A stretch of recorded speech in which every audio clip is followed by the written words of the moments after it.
You thinking that maybe this gizmo is our motive, Mick? Somebody gets wind of what Buckner's working on and decides to make it their own." He scowled. "But wouldn't they just take it? Why kill the miner and leave the gold behind?" "Maybe we interrupted them." Jimmy stroked Bruiser's head resting on his lap.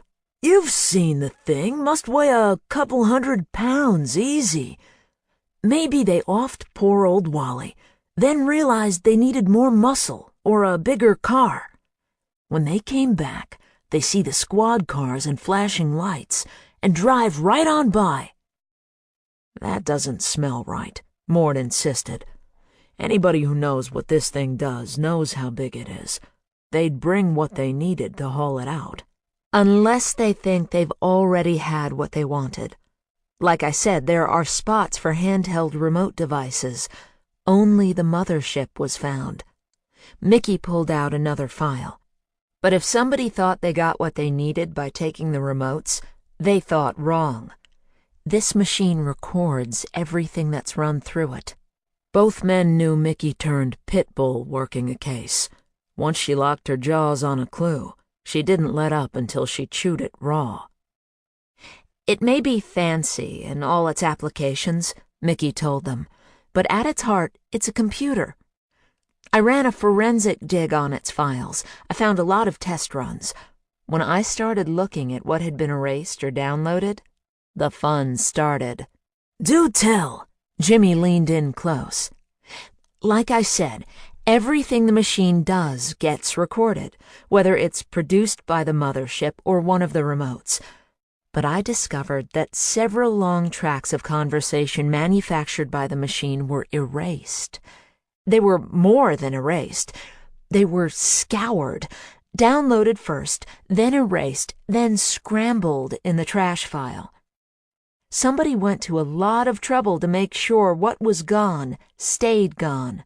"But they weren't counting on Super Sleuth you," Jimmy teased. "You can't believe what I went through to reassemble them. Took me 2 days and half of last night." Mickey's eyes twinkled as she pulled out a CD. Mort pointed to a player on his shelf. He grabbed 2 notepads and a couple of pens off his desk and tossed one set to Jimmy. "Ready when you are, Mick." Mort crossed his legs and used a knee for a desk. Mick inserted the CD and pressed play. A digitized voice yelling, "Stop where you are," came over the speakers, followed by, "Are you car?" Then a man's voice, "Wait." Then a woman's, "I'm afraid." Then a child's, "Wait, Miss Carr." Mort signaled, and Mickey stopped the player. "Each of these voices was manufactured by the machine?" Mickey nodded. "Incredible," Jimmy said. "Sounds real to me, except for the first one, of course." Mickey graced them with a wide smile, and Mort understood why Jimmy was infatuated with her. "Wait till you hear who's coming up next. Ready?" Both men nodded, and Mickey pressed the button. Mort and Jim dropped their jaws when Barbra Streisand's voice came out of the speakers. They listened, stunned, as the machine manufactured a Boston-accented male. Mort signaled again for her to stop. "We're hearing half a conversation here." He checked his notes. "Any idea who this Ms. Carr is?" Mickey shook her head. "The device only records what it manufactures, or what is run through the machine directly. I'm afraid we have no record of who Ms. Carr is, what she said, or even how long of a time lag exists between machine items. It's easy in some spots to infer what Carr might have said, just from the flow of the machine-generated responses." "This is all very interesting." Jim smiled up at Mickey. "And it goes without saying I'm always happy to be in your company. But it's just somebody showing off their machine. Probably Buckner was trying to con some co-ed out of her panties and wanted to wow her with the power of his nerdiness." He turned to Mort. "No offense to the socially inept in the room." "You won't think so when you hear what's next." Mickey stood with her finger poised on the play button. "Buckle those seatbelts, boys. It's about to turn into overtime." The recording started again. Within 20 seconds, both men were sitting bolt upright and scribbling notes throughout a one-sided conversation that could be interpreted as nothing other than a negotiation for a contracted murder on someone named Fred Bastian. It was over in less than 10 minutes. Mickey removed the CD and sat down, waiting for them to say something. "Whose prints are on the machine?" Mort stared down at his notepad. "And if you tell me only Buckner's, I want to know if it looks like the damned thing's been wiped down." "No prints, period, Mort. Not even Buckner's, and it was sitting in his living room." Mickey turned to Jim. "You got a question?" "I got a million of them. Like, for starters, who's Fred Bastian and what did he do to this monkey or two that would make someone put a hit on him?" Mickey reached into her folder and pulled out another disc. "You remember me telling you the machine records not only what it generates, but everything that's run through it? How it'll take anything digital as input?" "What have you got?" Mort tried not to sound impatient. Mickey circled behind Mort's desk and asked if she could use his computer. Mort nodded, and both men stood behind her as she took a seat and inserted the DVD. "When I heard Bastian's name, I went back into the machine's memory and ran a trace on it. I was looking for anything anywhere that was tagged Fred or Bastian. Again, I found a slew of records that had been scoured, but these were video. They were stored in another part of the memory." She looked over her shoulder to the two investigators leaning in to watch the computer monitor. "Neither of you are squeamish, right?" She started the video. "So that's Bastian?" Mort demanded. "Looks like your typical science geek." "This must have been playing when the part about Bastian and his monkeys was being discussed," Jim said, as the video of Bastian giving a tour of his lab played. "Any video about that gorilla or two?" "Wait," Mickey said. "And get ready for nightmares tonight," she warned. The second video came on. "Holy Mother of God," Jim whispered. Bruiser snapped to attention at his master's change of mood. "That's one huge ape." "Watch how he goes berserk when Bastian shows up." They watched the magnificent animal rage. They saw him tranquilized and chained. The three of them silently watched Ortu's blood spray across his assailant, while Bastian cut off the gorilla's head with a reciprocating saw. Mort's stomach lurched, and his anger grew as Bastian held the great creature's severed head to view his own body. The video ended, and still they remained silent. Mort stood and tossed his notepad on his desk. He pinched the bridge of his nose and tried to will the ugly images from his brain. "We gotta get next to this Bastian." "Why?" Jim's soft voice was focused determination. "I say, turn the other way and let the hit happen, son of a bitch." "We're not paid to turn the other way, Jimmy." Mort put his hand on Mickey's shoulder. "You got contact info on Bastian?" Mickey spun around in the chair and looked up at Mort with wide eyes. "You guys don't follow the local news much, do you?" "Not unless there's a score or somebody's bleeding," Jimmy said. "What we miss?" "Bastian's dead," Mickey said bluntly. "Died just before Christmas. Heart attack." Mort and Jimmy looked at each other. Nearly 3 decades of friendship afforded a silent and effective communication. Jimmy stroked Bruiser's flank. Mort glanced at his watch. "Listen," he said. "I gotta leave for Olympia soon. Mickey, great work. Let's keep this one close for the time being. Run background. You're looking for anything besides this that links Buckner to Bastian. For all we know, Buckner just had the plain rotten luck of babysitting this fancy recording thing when the bad guys came looking for it. "I'm on it," she promised. "Jimmy, can you get with the coroner's office? Find out for sure how Bastian died. Check with Tyler Connor. He's the best examiner down there. I'll contact the university and see what I can learn there." "I'll do it." Mort knew Jimmy's mind as well as he knew his own. He watched his friend turn toward the door and hesitate before walking through. "But I'm doing it for Ortu. Far as I'm concerned, whoever took Bastian out is a fucking hero." Chapter 31. Mort counted it a stroke of luck when he called the neuroscience department and learned that Jerry Childress, the acting chairman, was with his fiancée at a hospital in Olympia. He walked into the Black Hills ICU around 10:30. Mort figured he could ask him a few questions about Bastian and still have time to meet Lydia at noon. He showed his credentials to the charge nurse and was directed to Bay 13. The sleeping dog of grief woke up hard and hungry. The chaos of the nurse's station, the incessant beeping monitors and ringing phones, the stench of antiseptic, family members standing around like shell-shocked zombies, each tortured by the same thoughts that paralyzed Mort on Edie's last day. What happened? What's next? He put one foot in front of the other and prayed the snarling mongrel would lie back down. In Bay 13, a man in need of a shower and a shave slouched beside the bed of a woman connected to a tower of equipment.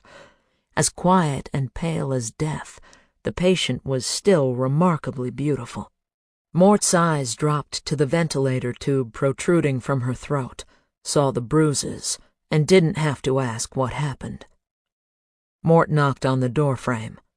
"Professor Childress?" The man blinked bloodshot eyes to bring Mort into focus. Mort took advantage of Childress's disorientation and stepped into the room. "I'm Detective Mort Grant, Seattle PD." He showed his badge and nodded toward the bed. "I'm sorry to bother you at such a sad time, but I have a couple of questions." Childress clung to the woman's hand. "About Savannah?" He sounded like he hadn't used his voice for a while. "Why are the Seattle police investigating?" "Can you tell me what happened?" "I wish I knew, Detective. I blame myself." He bent over and kissed the woman's chalky forehead. "I always said the department would be the death of me." He blubbered his next statement. "Instead, it may cost me my dear Savannah." Mort loved the power of an open-ended question. He had no idea the woman in the bed was connected to neuroscience. "Is your fiancée a faculty member in your department?" Childress reached for a tissue. "No." He blew his nose. "She just got caught up in something ugly. Savannah's much too delicate for the blood sport of academia." "Can you tell me what happened?" Childress pulled his stiff and ungroomed body as upright as he could manage. "You've already asked that, Detective. Surely your little report doesn't require the details of her suicide attempt." Mort ignored the insult. "I'm not here about your fiancé, Professor. Mind if I call you Jerry?" Mort smiled at Childress's reluctant nod. "I'm actually here about that blood sport you mentioned. Can you tell me more about that?" Childress's fatigue disappeared. His eyes darted around the room, and Mort wondered if he was looking for support or escape. Childress glanced toward the roiling bedlam of the ICU central desk. He took 4 quick steps forward and stabbed his index finger in Mort's direction. "You have no right questioning me about that." Mort looked down at the bald spot on Jerry's head. "You leave that alone. It's departmental business." His spit flew. "We did everything by the book." Jerry spun on his heel and stabbed his finger again. "Which is more than Bastion ever did?" Bingo. Mort wondered if his current run of luck might extend to a lottery ticket. "What can you tell me about Bastion, Jerry?" Mort pulled a chair away from the wall and sat. "Sounds like you have no qualms speaking ill of the dead." Childress darted another look outside the ICU bay. Then he sat back beside Savannah. "Is this about the faculty meeting?" Mort repressed a smile. Childress was making this too easy for him. "We'll get back to that. Let's start with Bastion." "He was a monster," Childress stated. "If there's a hell, Bastion's one of its newer inhabitants." "I'd like to hear some specifics, if you don't mind." Mort slipped a small notepad from the pocket of his parka. Childress narrowed his eyes. "Are you investigating a sexual harassment charge? Or is it Bastion's misappropriation of federal funds?" "You paint Bastion with an ugly brush, Jerry." "I'm just trying to be of service, Detective." Mort didn't buy it for a minute.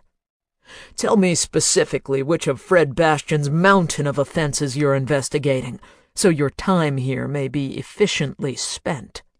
He wanted to tell Childress his arrogance was irritating and ineffective. Out of respect for the circumstances, however, he held his tongue. "I'm a homicide detective, Jerry." He watched Childress's disorientation return. "Homicide?" Childress sputtered. He reached out instinctively to the sleeping woman. "Why are you asking us about a homicide?" Mort was intrigued by the odd use of pronoun. "I'm investigating Fred Bastion's death," he said. "Since when does a heart attack warrant a homicide, Detective?" Childress asked. "Frankly, I'm surprised Bastion didn't have one sooner, the debauched buffoon." He rubbed his left hand across his cheek. "There's no mystery." "Maybe so. But since I'm here, I might as well do what the good citizens of Seattle pay me for. Do you know anyone who might have a motive to harm Dr. Bastion?" Childress barked a hollow laugh. "There aren't enough investigators in 10 police departments to track down every person who wished ill upon Fred Bastion." "I'm listening." Mort leaned back. Childress began his report on Bastion's rise through the university ranks. He spared no details of Bastion's corruption and deceit. Childress painted a portrait of a man who wielded his power without thought to ethics or decency. He also described a hapless faculty browbeaten into submission. Childress reached to the nightstand for a cup of water. Mort decided to see if his luck was holding. "I hear he was involved with animal research. That piss anybody off?" Childress ran his finger around the cup's rim. "That may be his darkest dimension."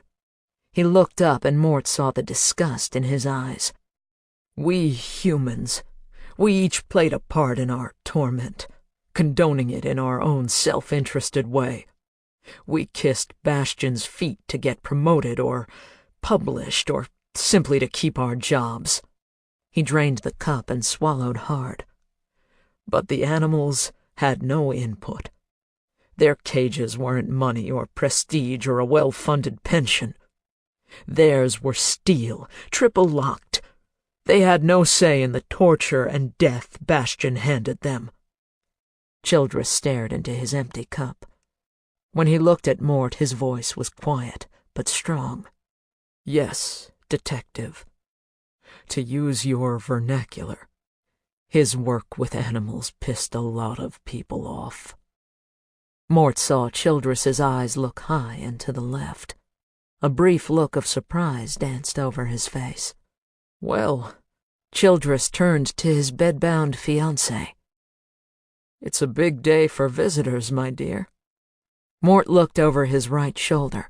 then snapped his attention back to Childress. "She's coming here?" Mort asked. "You know her?" "I do." A tiny smile curled Childress's fleshy lips. "That's Dr. Lydia Corriger, Savannah's psychologist." Mort pushed his chair into the corner and leaned back. He watched Lydia enter and greet Childress with a brief handshake. "Any change?" she asked. She looked exhausted, and more concerned about her patient than any doctor had been about Edie. "None, I'm afraid," Childress said. "May I introduce someone?" He turned to Mort before Lydia could answer. "Forgive me, Detective, I've forgotten your name." Lydia's tired eyes widened. Mort was impressed with how swiftly she regained her composure. "It's Mort Grant." He stood. "And Dr. Corriger and I have met." "You know each other?" Childress sounded intrigued at the notion. "Well, perhaps the world is small, as they say." The pulsing vein in Lydia's neck betrayed more than the passive look on her face. She kept her smile small and tight. Mort reached into his parka for his car keys. "I'll be on my way, Professor. Again, I'm sorry for your troubles." He shook Childress's hand. "I'm sure we'll be in touch." He turned to Lydia. She still hadn't said a word. "And I'll see you at noon." His tone was as stern as the look in his eyes. Mort carried a large paper bag into Lydia's office at the stroke of 12. Her office door was closed. Before he could sit down, it opened, and a middle-aged man walked out, drying his eyes and thanking Lydia, who stood behind him. Mort waited for the man to leave. "I brought lunch." He held up the sack. "I don't want to waste time driving to some restaurant. Where do you want to do this?" He looked around the room. Lydia closed the door to her office. "Out here is fine, Detective." She picked up a book and glanced at her watch. "You'll have to read that later, Doc." Mort pushed several magazines to the side of a coffee table and unloaded the bag. "An hour's what you promised me, and an hour's what I'll take." He looked up and saw her jaw tighten. He nodded toward a chair. "Pull up a seat. I got a tuna and a ham and Swiss. Name your poison." She watched him arrange lunch before pulling a chair closer to the table. She tucked her book beside her and reached for one of the bottles of water he brought. Lydia held the water on her lap, knees together tight, back straight, shoulders square. Mort could feel her tension 4 feet away. "Tell you what, these are cut. Let's take half of each and avoid any decision." Mort laid the sandwiches out. "And for God's sake, call me Mort." He grabbed half a tuna and took a large bite, watching Lydia as he chewed. "You're not hungry?" he asked. She smoothed a small hand across corduroy trousers. "I thought we were going to talk about my helping on the Buckner case. You said you'd been thinking about it." He wiped his mouth with a paper napkin. "I have, but I have a few questions before I decide." "Such as?" Lydia twisted the cap off her water bottle. "Such as why, when I'm interviewing a subject in a homicide investigation, do you show up?" Lydia shook her head. "I'm afraid I can't answer that, Mort."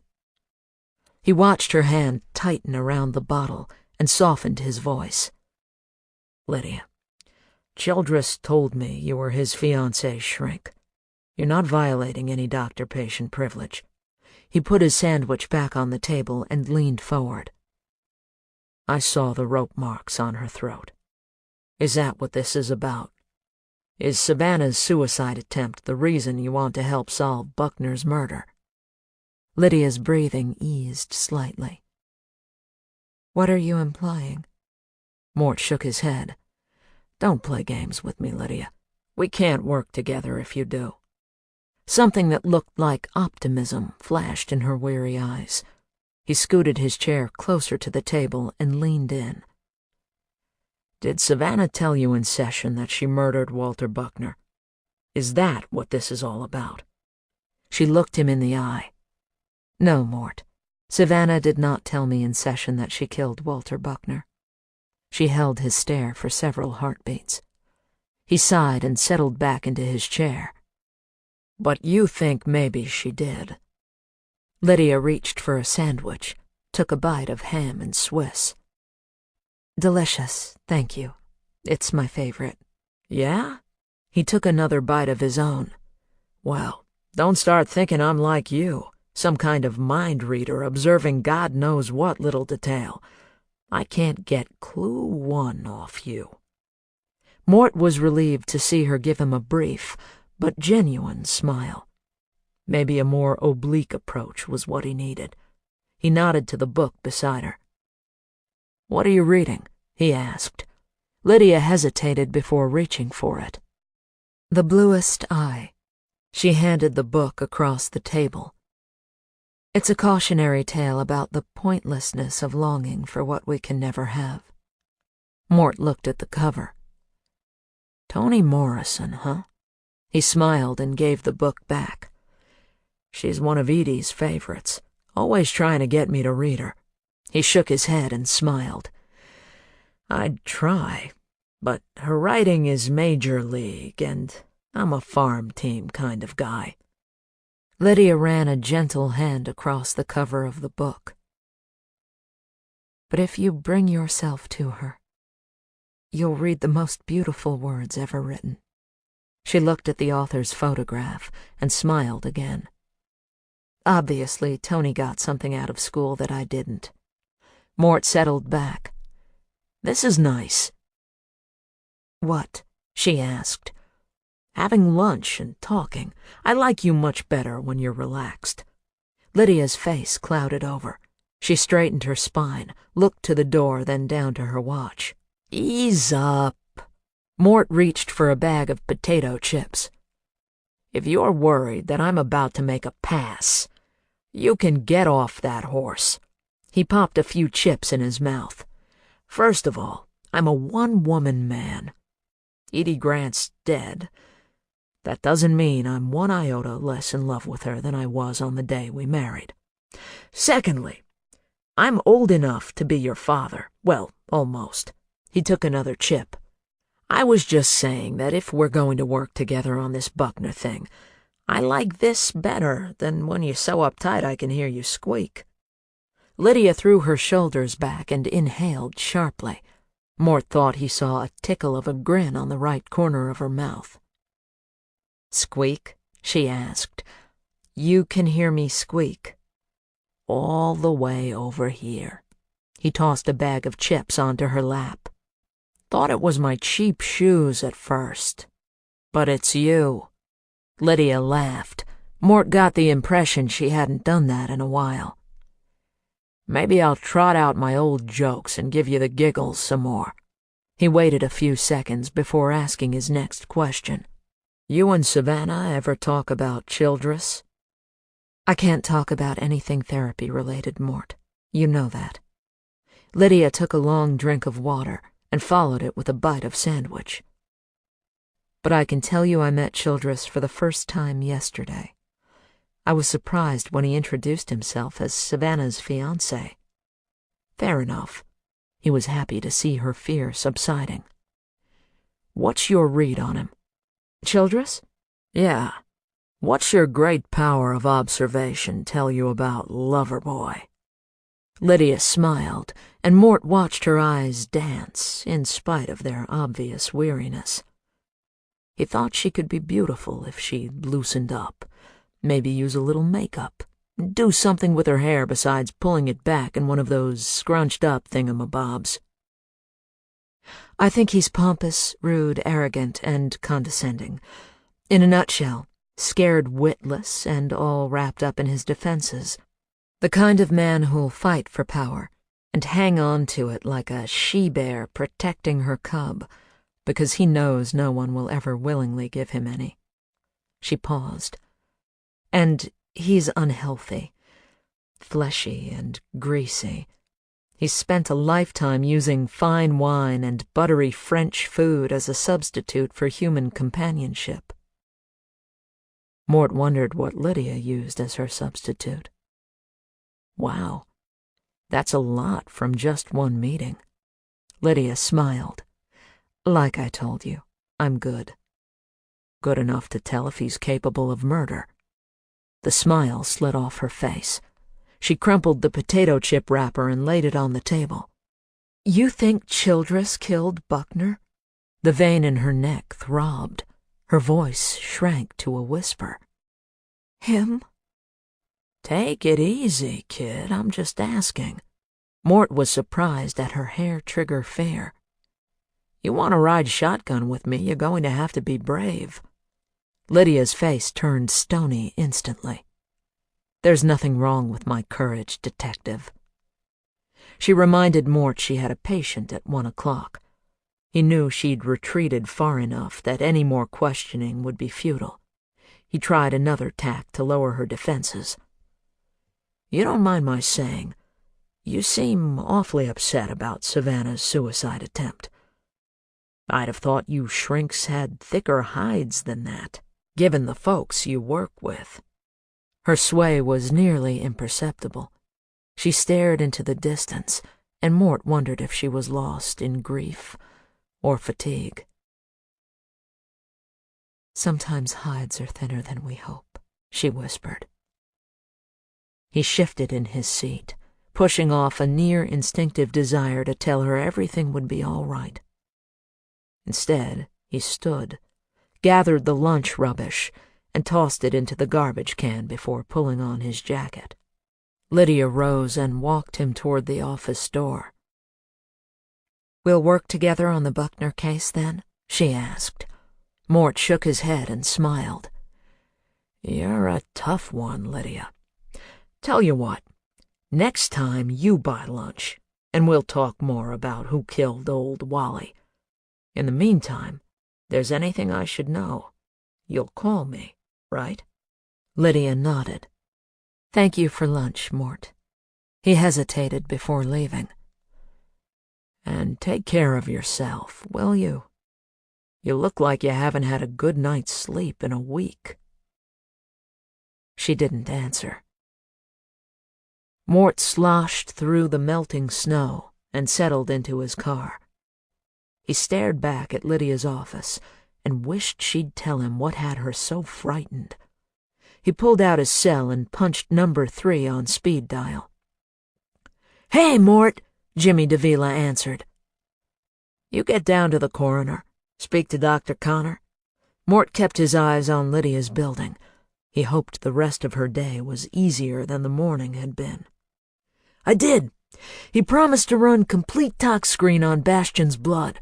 Says he's got several vials on hand. Good. Let me know as soon as he calls, will you? Anything else you need? No. Something tugged at the back of Mort's mind. Well, maybe. Can you run a background on Toni Morrison for me? Wait a minute. Mort heard his friend rustle some paper. How you spelling it? Toni Morrison, you Neanderthal. The writer. Holy Mother of God!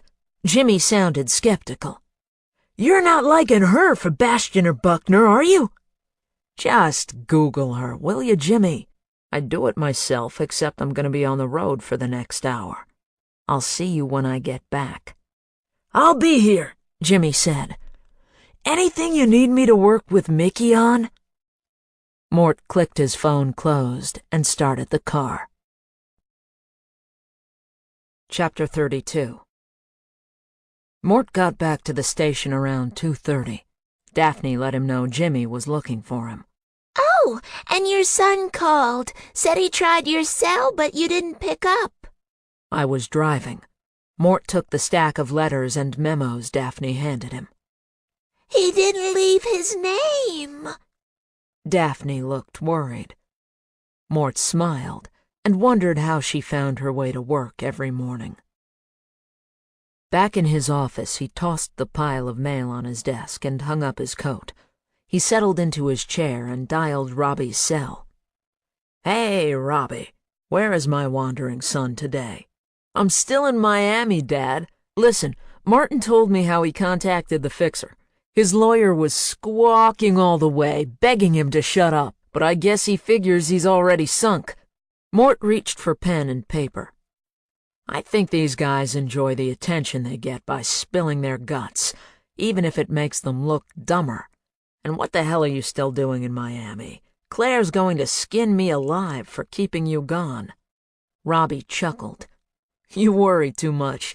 Claire knows what this story means for my career. She's cool." "Well, don't cool yourself out of your marriage. You get more like me the older you get. We both married out of our league. Don't blow it." "What did you find out?" "Like I said, Martin first heard about the fixer through the grapevine. Said it sounded worth a try." "How'd he reach her?" Mort asked. "It's pretty slick.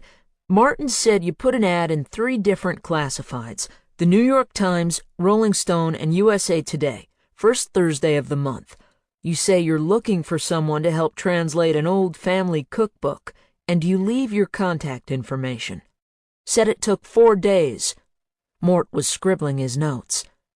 "Then what happened?" "He got a call. The voice was disguised, digitized."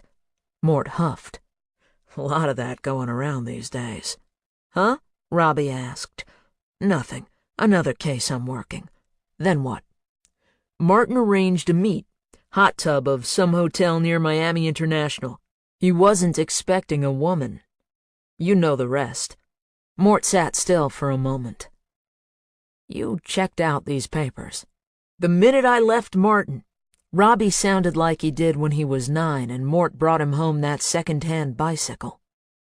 "Dad, there's dozens of those ads, but none before 6 years ago." Mort jotted down the timeline. "Must be when she set up shop. Any around the time Holloway wound up dead in Costa Rica?" "You bet. An ad was placed 1 month before Holloway died.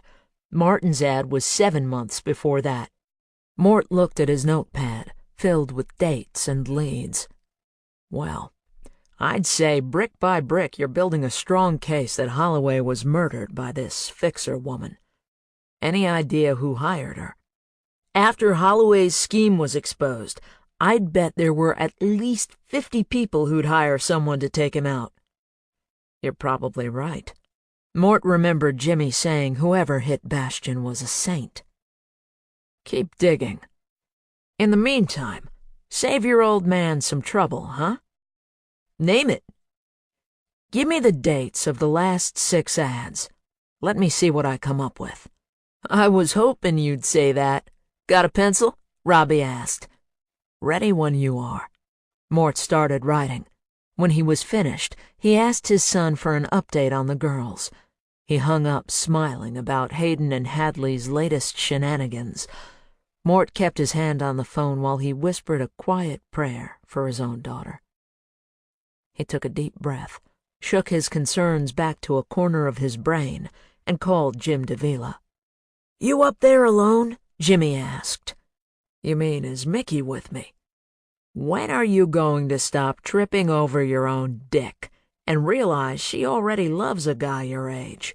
She calls him Daddy." "Every man needs a hobby, Mort. Mine's worshipping at the feet of the delectable Mickey Petty." "You'd have better luck with fly fishing, buddy." Mort shifted the receiver to his left hand. "Listen, I got a little project for one of your people. That a problem?" "This on Buckner or Bastian?" "Neither," Mort said. "Is it a problem or not?" "What do you need?" Jimmy asked. Mort brought his friend up to speed. He could hear Jimmy scribbling notes on the other side of the line. "So you need copies of the classifieds from these dates. Hell, that's so easy Daphne could do it," Jimmy said. "You got something in mind?" Mort wondered how to answer. His gut was telling him there was more to this than his son's story.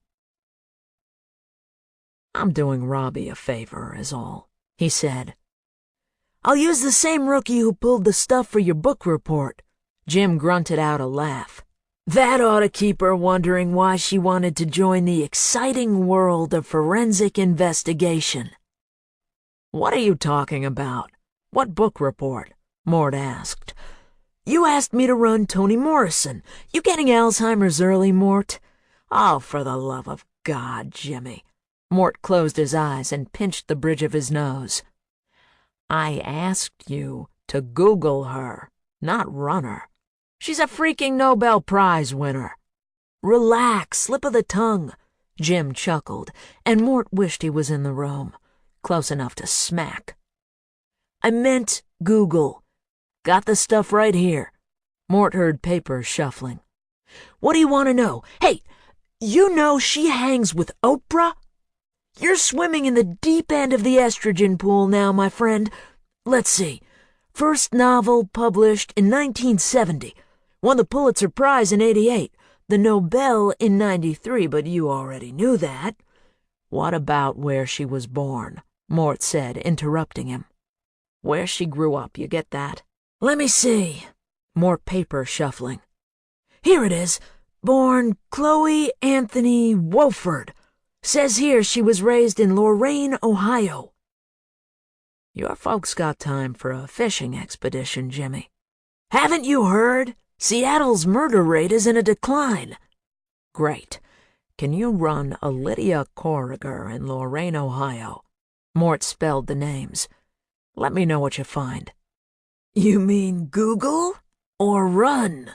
Mort didn't miss the snicker in Jimmy's voice. "I mean run, Jimmy. Go deep."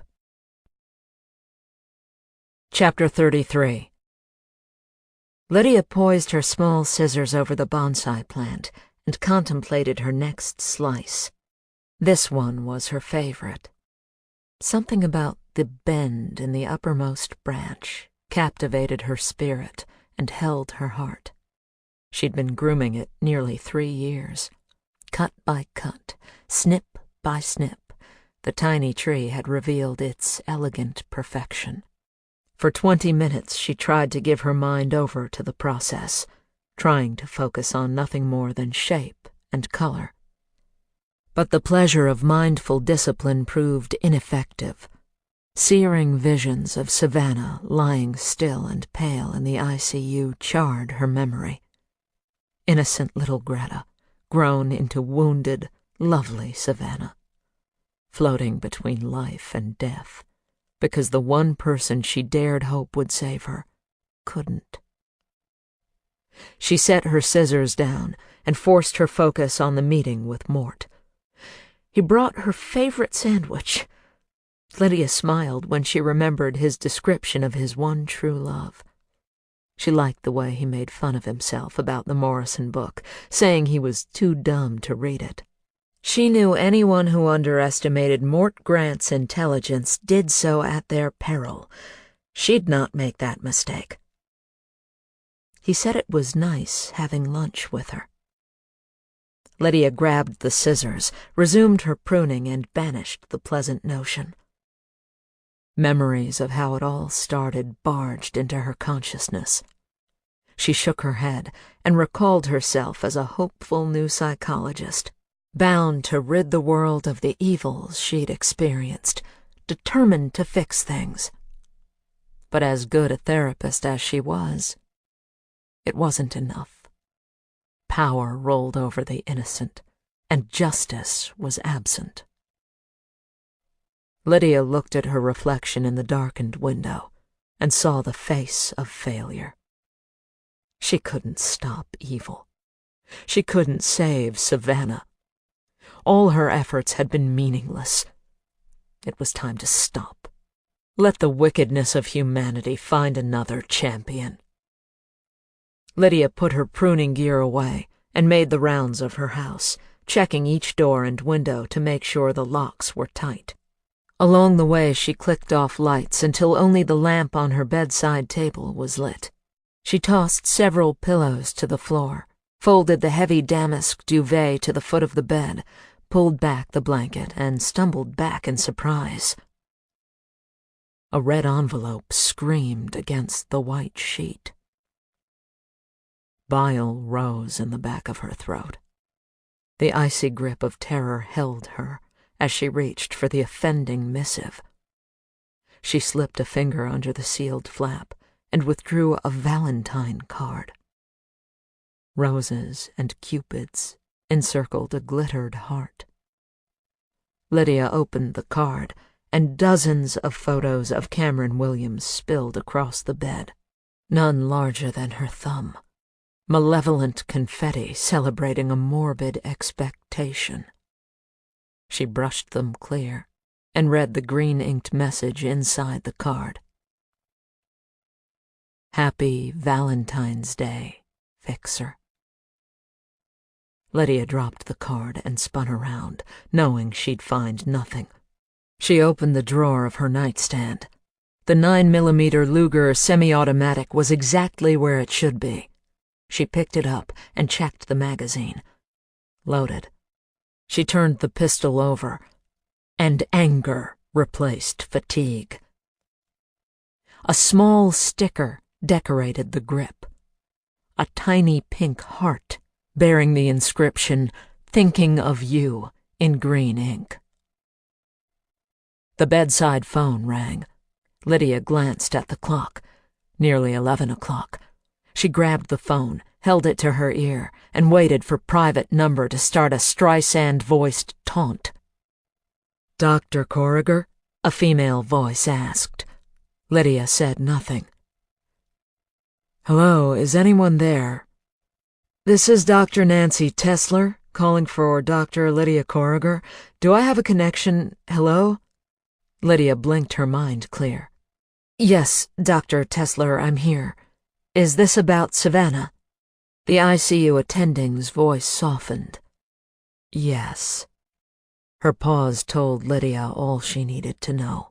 "I'm sorry to inform you Savannah died about 15 minutes ago. She never regained consciousness. If it's any consolation, her fiancé was by her side." Lydia hung up the phone, reached for the Luger, and headed to her car. The door was locked, but the slick shine on the floor suggested it had just been mopped. Lydia knocked loud and fast. A head poked up from behind the counter and scowled. "We're closed!" Renee's voice was muffled by distance and glass. "Open tomorrow at 6. Lydia pounded again, this time hard enough to bring the owner out from the back room. Oliver waved in greeting, said something to Renee, and reached for his keys. Lydia didn't wait for pleasantries as Oliver opened the coffee shop's door. "Can you get rid of her?" she whispered. He put a hand on her shoulder and held her eyes for several heartbeats. "Renee?" he called. His gaze remained fixed on Lydia. "Leave that. This day has been long enough. I'll see you tomorrow." The tattooed barista got her coat and was gone in less than 90 seconds. "I assume you have an office somewhere?" Oliver nodded the direction and led her through the coffee shop. He stepped into a room with shelves on 3 sides and pointed to a battered leather sofa. "Have a seat and I'll make us—" Lydia pushed him against the closed door. She kissed him hard and long as his arms wrapped around her. She nuzzled his neck and moved her hands down his spine, tugging at his shirt as she dropped them lower toward his belt. He pulled away from their embrace and held her arms. "What is this?" His breath rasped. "Don't get me wrong, I like it. But what is this?" She leaned in to kiss him again. "This is exactly what it looks like." He returned her kisses. She tasted coffee and cream on his tongue and allowed herself the pleasure of a man's hands. "Wait a minute." Oliver stepped back. "What's going on, Lydia? I think things are warming up between us." His breathing settled. "Then I see nothing of you for weeks. I don't even have your phone number, for God's sake. And now this?" Talk to me. She looked around his office and wasn't surprised at its tidiness. Catalogs were neatly arrayed alongside mugs and merchandise behind a nearly empty desk. Lydia. He touched her chin, but she pulled away. I'm sorry. Her voice sounded distant to her own ears. I thought you wanted this. Oliver reached out to touch her hair, only to have her recoil again. I want more than this. His voice was low and urgent. More. She pulled herself tall, steadied herself, and stepped to the door. This is all it can ever be, Oliver. There is no more. Chapter 34. Mort swore colorfully into the receiver and immediately apologized. It wasn't Mickey's fault. No connection between Bastian and Buckner at all? He was counting on a lead. But they're both at the university. Yeah, Mickey replied, along with 43,000 students, 9,000 faculty, and another 10,000 employees. I'm not buying it. The gear at Buckner's house proved a hit was out on Bastian. Bastian ends up dead and Wally follows days later. There's got to be something. Mickey sighed. You worked with me 4 years now, Mort. Name one time I missed anything. Sorry, it's just too much of a coincidence. I dug deep. Bastian was the chair of neuroscience. Buckner was a low-level researcher in audiology. In university circles, those are opposite ends of the food chain. I hear you. Listen, thanks for your work. Mort was still staring at the phone when Jimmy Davila knocked. You willing it to ring? Jimmy asked, or trying to levitate it off the desk. Mort threw his friend a defeated look. Bruiser bounded over to him and offered a handshake. Mort took the proffered paw and felt a little better. Just hung up from Mickey. She couldn't find any connection between Bastian and Buckner. So Wally was just an innocent bystander, huh? Unlucky enough to have the synthesizer in his living room when the bad guys came looking for it. Mickey asked about me. No, Mort growled. Bruiser's ears perked up. No, she didn't ask about me, or no, Wally wasn't an innocent. Jimmy took a seat across from Mort's desk. Bruiser sighed and settled in at his feet. No to both. Something's not passing the sniff test. He nodded to the files in his friend's hand. What do you have there? Jimmy tossed a file to Mort. I've completed my assignments, teacher. Can I have extra recess, please? This from Tyler Connor. Mort flipped the file open and scanned the coroner's updated report. Succinylcholine in Bastian's bloodstream. Doc says it's a super-strength muscle paralyzer. Stopped Bastian's heart and lungs from working. Bastian would have been dead within 2 minutes. Mort frowned. Tyler have any idea how it was administered? Flip to the back photograph. Mort pulled out a 5x7 full-color close-up of Bastian's neck as he lay on the coroner's gurney. A red line circled a small needle prick.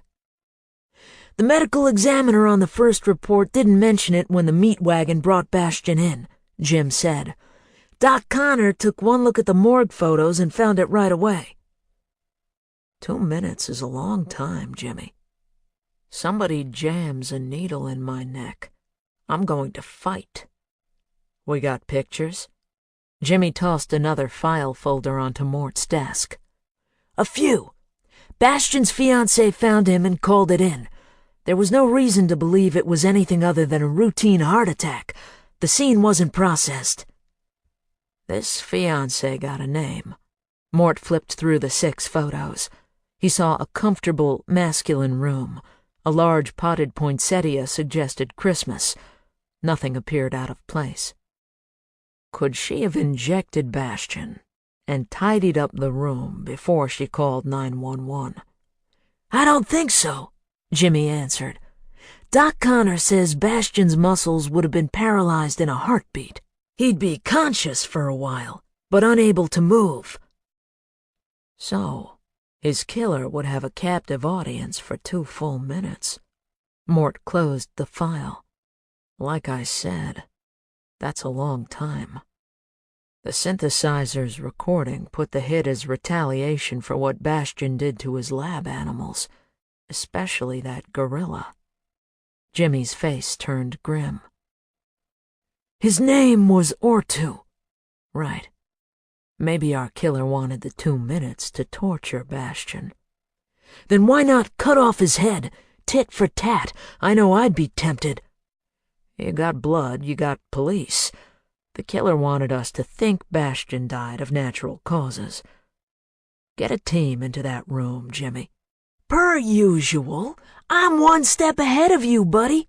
Doc Connor amended the cause of death to homicide. DA's got the case and 4 of my best are out there now.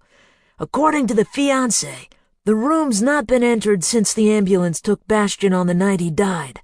Mort stood up. "What are we waiting for? Let's roll." Jimmy stood to face him and Bruiser scrambled up in tandem.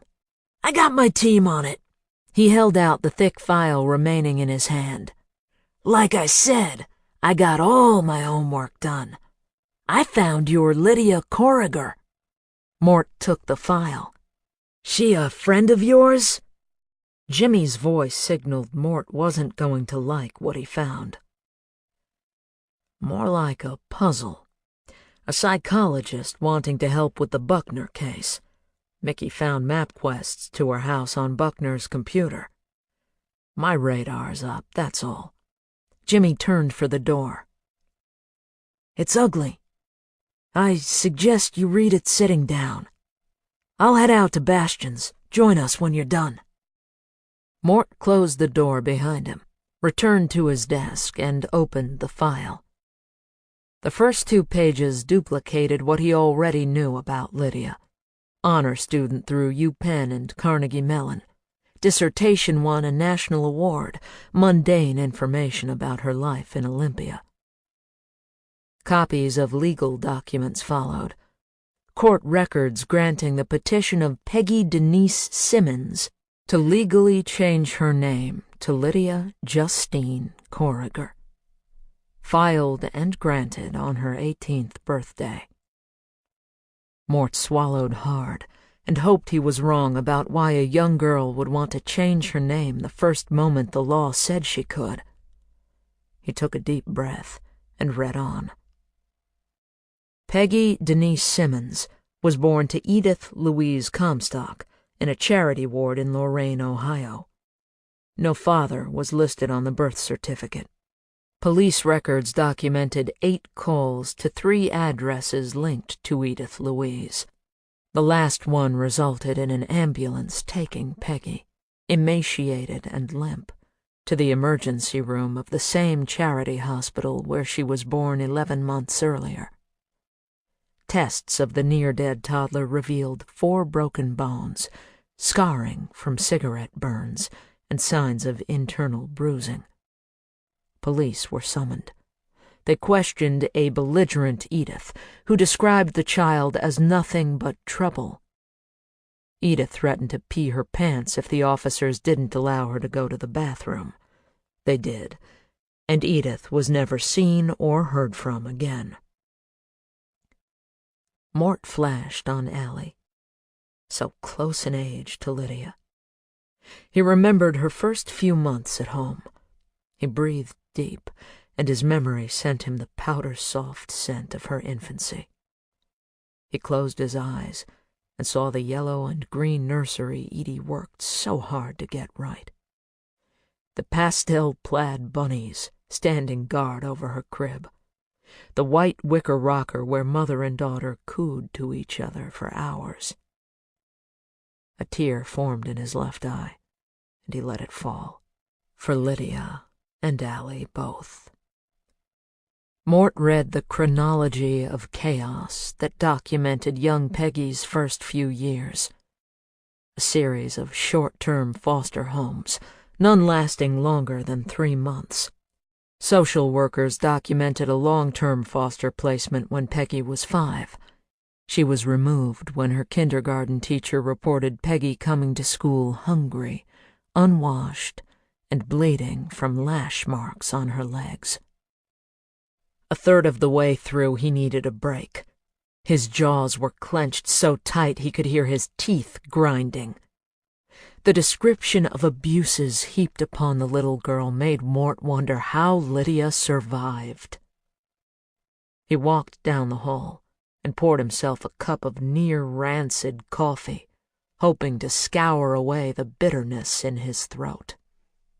His worst fears were confirmed when Mort read the full history of Peggy/Lydia's time in the system. Sexually abused by a foster father for nearly 2 years before she found the courage to tell her social worker. Police reports stated the dirtbag was unavailable for arrest. Mort shook his head. A year later, Peggy did 10 months in a juvenile detention facility for taking a baseball bat to another foster father. Mort scanned the court documents and learned that Peggy/Lydia told the judge she'd been trying to save a newly placed foster sister from the same sexual abuse she'd been forced to endure in exchange for room and board. The judge didn't believe her. The reports grew a bit brighter after Peggy was released from juvie. She was placed with a single woman, Joanne Travis, a widow with 20 years' experience as a foster mother. Social workers documented Peggy's slow recovery from her years of brutality and neglect.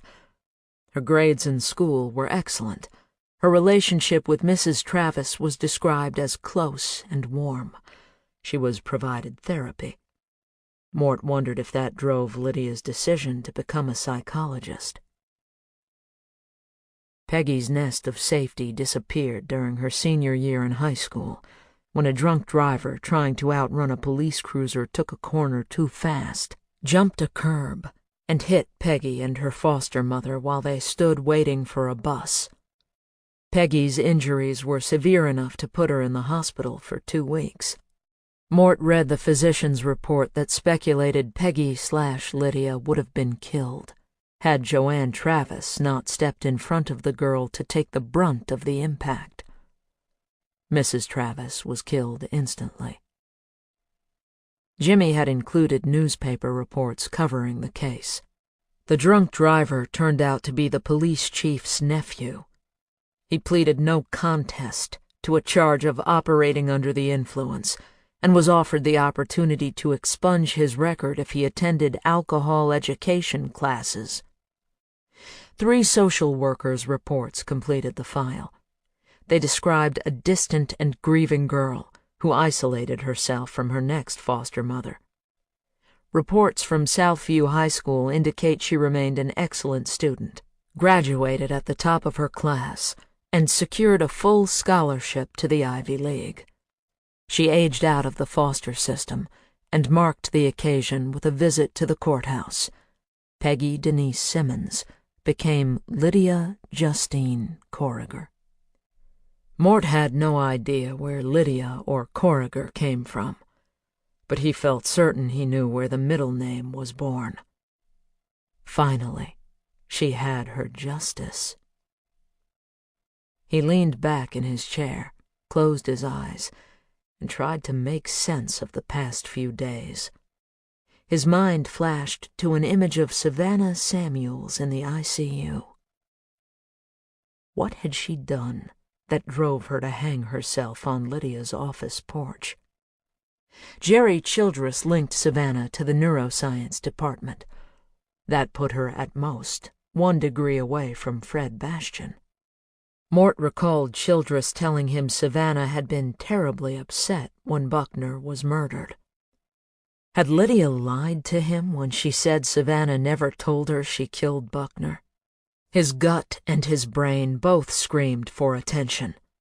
Mort's frustrated growl caused 2 secretaries and a uniformed rookie to quicken their pace as they passed his office. He shoved his chair aside and grabbed his parka. He was missing something obvious, and he knew it. Maybe time at a crime scene would give him a new perspective. 2 hours later, he watched the last of Jim Davila's forensic team walk out of Bastion's back door. My spidey sense tells me all those prints we lifted are going to check out as belonging here. Jimmy stood in the middle of the room with his latex-gloved hands on his hips. Whoever did Bastion didn't leave a trace. There's always something, Jimmy. Mort walked over to take his fifth look at the fireplace mantel. We'll keep looking. He crossed to the large windows and nodded to Bruiser sitting in quiet vigilance on Bastion's back deck. Mort glanced toward a corner of the room. A foil-wrapped pot held the dying branches of a large plant. Poinsettia leaves, curled and bleached of color, littered the top of the table. He bent to read the card displayed in a plastic trident stuck in the pot's dry dirt. Merry thoughts of you. Deidre. Mort called over his shoulder to Jimmy. Do we know who this Deidre is? I imagine it's me, officer, a woman's voice answered. Mort turned and saw Jimmy holding Bastion's back door open to 3 people. Mort shot his friend a look. Jimmy shrugged. We're done here. There's no harm. Jimmy held the door wide, and the 3 newcomers stepped inside. I'm Mort Grant, Seattle PD. He pulled his parka aside to reveal his badge and nodded toward his friend. That's Jim Davila, Chief of Forensics. And you are? A tall, silver-haired man stepped toward Mort with his hand extended. I'm Brad Wells, Detective. Mort placed him as soon as he said his name. Bradley Wells, the patron saint of Seattle, the genius with the bright and shiny future and the dark and dirty past. He shook the billionaire's hand and wondered just how convoluted Bastion's murder was going to get. May I introduce you? Wells waved his female companion closer. She held her chin proud and high, her smile a study in condescension. Mort bet she was a knockout in her youth. Ash-blonde hair gathered into a soft bun at the nape of her neck, pale skin showing the slight sag of age at her jawline, gray eyes sparkling beneath heavy lids. Mort put her at nearly 6 feet. He looked down and subtracted 3 inches for the suede heels she wore. The other man quickened his steps to reach Mort first. Mort estimated late 30s, early 40s, thin, nondescript except for unruly red hair. He stuck his hand out. Carl Snelling, Detective, Executive Provost for the university. The bureaucrat's wrist buckled the moment Mort tightened his own calloused grip against the provost's skinny hand. And this is President Thornton.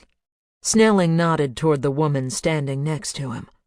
She wore a wool coat wrapped around her small waist by a wide belt. Edie would have called the color winter white. Her pearl earrings matched the necklace encircling her throat. President Thornton and I were on our way to a Foundation luncheon. Wells shared his smile with Mort and Jimmy. She was just telling me your people reclassified Bastion's death as a murder. We saw the police cruisers, and Deidre suggested we stop to see if there's anything new to be learned. The tumblers in Mort's mind turned and reminded him who this woman was. Deidre Thornton, university president. He produced his best civil servant smile. We're in the very early stages of our investigation. All leads are being followed. We'll keep the public informed as necessary. The lady in white nodded. She held her smile as her eyes bored into Mort. I am more than the public, and Professor Bastion was more than a colleague, Detective Grant. I'd appreciate it if you'd save your canned responses for the media. She nodded to the dead and dried poinsettia. I sent him those to wish him a happy holiday. It pleases me he knew I was thinking of him just before. Her voice caught and she glanced away. "Just before he died," she finished steadily, and returned her gaze to Mort. "Fred Bastian was one of ours, Detective. You have the full resources and cooperation of every university employee in your efforts to unravel this tragedy." Carl Snelling chimed in. "I'd be happy to make myself available should—" His offer was cut short by Thornton's wave. She reached a manicured hand deep into her coat pocket and extracted a small leather folder. "Here's my direct number. Call me with any new developments. I don't care how small you think they may be. The university needs to be prepared." She took a slow look around, and Mort wondered what memories were preying on her. She turned and stepped toward the same door by which she'd entered. "We're late, Brad." Deidre Thornton stopped and looked at Jimmy, who shook himself to attention and opened the door for her. She gave them each a goodbye nod. Snelling trailed behind her, eyeing the watchful German shepherd still standing guard on the deck. Wells stepped to Mort, then Jimmy, to shake their hands. He handed each his own card. "Call if I can help." He smiled apologetically. "This business has her upset. I'm sure she didn't mean to come off so abrupt." He nodded toward Bruiser. "Magnificent animal. Seems to be beautifully trained." "His bite is worse than his bark." Jimmy's voice was sharper than Mort thought it needed to be. Wells stepped through the door, and Jimmy closed it behind him. "Wait till I tell Mickey," he said. "Think she'd let me buy her a drink to share the details?" "Only if you could guarantee Wells would be joining you, and you might want to be a hair more diplomatic with the man with the golden touch." Mort zipped his parka and took one last look around. "He rubbed me the wrong way." "Guy like Wells buys and sells folks like us every day of the week, Jimmy. Don't take it personally." Mort shook his head. "But the lady president. Remember how Edie used to say some people gave her pause?" "She had a way with a phrase, that Edie." "She did indeed." Mort missed Edie's way with lots of things. "Let's just say Deidre Thornton gave me pause." "How's that?" "All that stuff about Bastian being one of theirs. How glad she was he knew she was thinking of him. Doesn't it seem curious that she didn't ask how her friend was murdered?" Chapter 35. Lydia had to accept Mort's invitation. Savannah's suicide devastated her, and the pressure to kill Cameron Williams was ratcheting higher. Her only hope for finding a way out was finding Private Number. For that, she needed Mort Grant and a way to stay close to his investigation. She walked into the bar of the Olympia Oyster House at 3:00 sharp. Mort looked up and waved her over to a booth in the far corner. "Thanks for meeting me." Mort's face bore the lines of fatigue and frustration. "We need to talk." "About the case?" She slid into the booth and slipped off her parka. "How can I help?" The waiter came before he could answer. Mort ordered a latte. Lydia found herself wishing he could taste one of Oliver's magic concoctions. She asked the waiter to bring her a cup of decaf, black. "You look as beat as I feel," he said.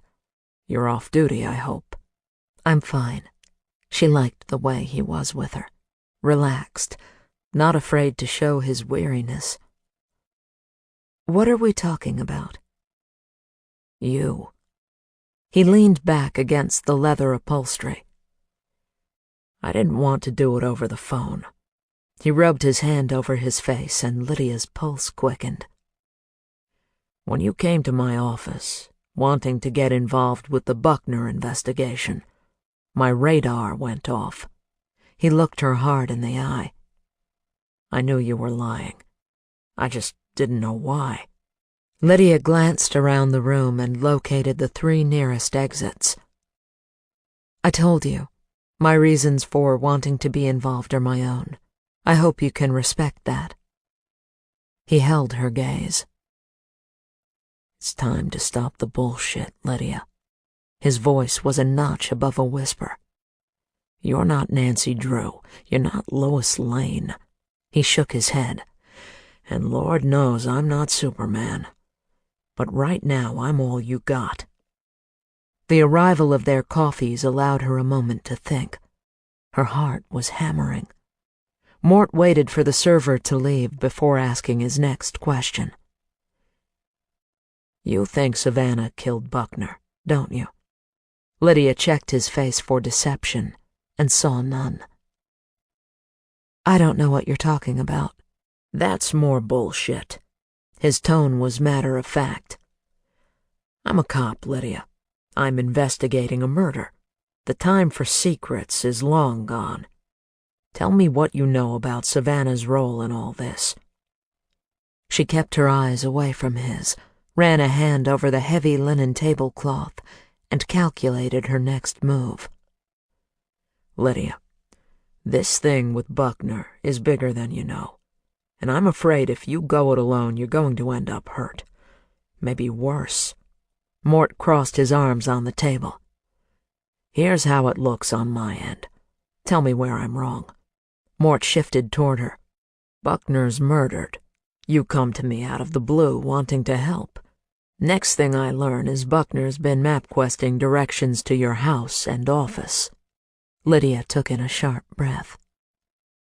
"You didn't know that, did you? So much for those keen observational powers." He sipped his coffee. "So I ask myself, what's going on here? And I run a little background on you." Lydia calculated the distance to the nearest door. "All I come up with is a law-abiding citizen. And yet I'm still stuck with the link between you and Buckner. Which leads me to the next thing you don't know. Buckner's murder is tied to another one. Did Savannah ever mention the name Fred Bastian to you?" Her breathing stopped. He'd made the connection. She forced her eyes to meet his. "I see she has." He drew in a long breath and took his time exhaling. "Imagine my surprise when I find myself questioning Childress about the Bastian murder, and you walk right into the interview. I learn Bastian's right-hand man has a fiancée, and you're her shrink. I mix that information with some other stuff I've got, and I come up with only one answer." "What's that?" she whispered. Mort's eyes softened. She wondered if he could sense her fear. "We know about Savannah's involvement with the politics over at Neuroscience. Her fiancé told us, and we verified his story with the professors who hired her." He shook his head. "Interesting line of work she's in." Lydia didn't respond. "Buckner was in possession of a recording of someone putting out a hit on Bastian," he said. Lydia held his gaze despite her rising panic. Mort had Private Number's synthesized voice from that night in the warehouse. What else did he know? "Let's say this someone's hired gun was seeing a shrink down in Olympia," Mort continued. "Said someone finds out, starts wondering what gets disclosed during all those confidential sessions, and decides to check you out." Sounds like quite a story. She did her best to keep her face passive. "The way I see it, Savannah kills Bastian. It might have ended there, but like the song says, she fooled around and fell in love. She wants to stay in Seattle and build a life with Childress, who I'm sure doesn't have the faintest notion about his fiancée's murdering ways. But there's a bump in her road. Buckner could put an end to her happily ever after with one phone call to us about what's on his recorder. So she decides to close the loop and shoots his face off." Mort paused. "I think Savannah let enough drop in your sessions that you started to wonder if your patient was a killer. And that's when you decided to come see me and find out what was what." Lydia sat still as stone. "I don't know what it is you want me to say." He waited a few moments before he scooted closer. His voice was soft, apologetic. "Maybe it's time for me to put my cards on the table. Lydia, I know who you are. I know it all." Her bowels rumbled, and she felt the bile rise in the back of her throat. Her breath left her as she frantically scanned the bar. No uniformed officers, no obvious backup. "What do you mean? Of course you know who I am." She hoped her voice sounded steadier than she felt. "You were born Peggy Denise Simmons. Your mother abandoned you when you were nearly dead from her neglect and abuse. I've read your entire file. I know what you went through." Mort looked up, and Lydia saw compassion in his eyes. "I understand why you're guarded, but I'm asking you to trust me." The cold winter rain of shame washed over her. She started to shiver. Mort reached behind her and pulled her parka over her shoulders. "You deserve better than you got," he continued. "But that was then, and this is now. Let's work together, Liddy. I'm afraid if you keep going it alone, you're going to find yourself in a heap of hurt." He smiled. "I don't want that." Lydia blinked her tears out of her eyes. "Now, how about you put your stealth shield down and let's talk?" She ran a hand through her hair and stared at the big, gentle man sitting next to her. She bit her lower lip hard and gave him a slow nod. "That's better." Mort took a sip from his mug as though the last few minutes hadn't happened, as though the ignominy of her childhood had no impact on his view of her. "As soon as she's able, I have to talk to Savannah. She'll never know we've had this conversation." Lydia blinked and tried to find mental footing. "You don't know? Mort, Savannah's dead. Never regained consciousness." Mort reared back. "No one called me. Of course, why would they?" He reached into his back pocket and pulled out a small notepad and pen. "I'll check back with Childress." He put his hand on her arm. "Letty, I'm so sorry. I'm sure you helped her all you could." She didn't know what to think about that. All she knew was that her patient was dead. "Talk to me, Letty. Tell me about Savannah."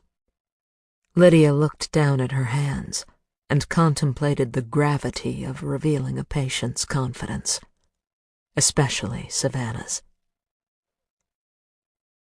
"You seem to know a lot about my past, Mort.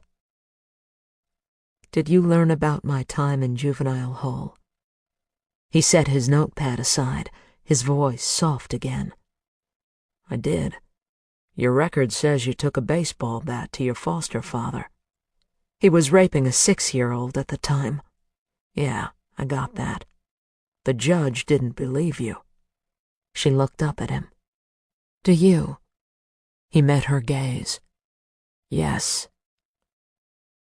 Lydia let her eyes drift across his face and allowed herself a brief fantasy of what life might have been like if she had a father who believed what she said, just because she said it. "Savannah was that little girl," she said. "She tracked me down after all these years, because she believed I was the only one who could save her." Mort blew out a low sigh. "My God. I can't imagine what that was like for you. The pressure you must have felt." Lydia felt a surge of regret at her need to lie. She told herself that if she kept close to the truth, she would be able to live with betraying Savannah. Savannah never actually said she killed anyone, but she told me she did awful things. Lydia looked down at her hands, ashamed of her disloyalty. Things where people got hurt, she said. She even said people died. She give you any specifics? Mort flipped his notepad open. Lydia shook her head. I didn't believe her at first. I thought it was the kind of dramatic ploy some patients use to hook their shrinks. But as our sessions went on, Savannah changed. How? Mort asked. Savannah was breathtakingly gorgeous, beautifully groomed, sophisticated in a way we don't see in Olympia. She insisted there was something wrong with her that she wanted me to fix. Mort's head jerked up. She said that? She used the word fix? A flutter of fear caught at her throat. Yes. Is that important? Could be. Go on. Mort scribbled a line on his pad. As time went on, she became less fastidious about her appearance. Subtle things at first, but toward the end she was quite disheveled. She became focused on the deaths at the university. When did that start? Fred Bastian was the first one she mentioned. Said she was responsible for his death. I tried to assure her it was a heart attack. That's how the papers labeled it. But she was beyond comfort. Lydia's breathing grew shallow and hurried. Then, when Walter Buckner died, she became a complete mess. I worried that she might be experiencing a psychotic break. She kept talking about all the people who were dead because of her. Lydia bit her bottom lip and shook her head. But nothing specific, no names. And you came to believe she killed Buckner? Lydia could answer that question honestly. I don't know what I believed at the time, but she was so adamant that she was responsible. She offered a faint smile. That's when I came to see you, and offered to play junior detective. Mort took another sip of coffee and grimaced. This is cold. I'll get us more. Lydia watched him return from the bar with the carafe. A fantasy of a loving father sharing coffee with his daughter on a winter's afternoon danced through her mind. Listen up, Liddy. Mort set the pot down and took his seat. Maybe you won't be so eager to play Lois Lane after I bring you up to speed. Lydia listened as Mort told her the facts as he knew them. She feigned surprise when he told her about the voice synthesizer they found at Buckner's apartment. Her distress was genuine when he explained what the police were able to pull off the device's memory. So Fred Bastian was murdered, she asked. How? Drug injected into his neck. Tough to trace, but we found it. Mort gave Lydia a broad smile. We really are good at what we do. Lydia's stomach tightened. And you're confident Savannah killed him? Mort nodded.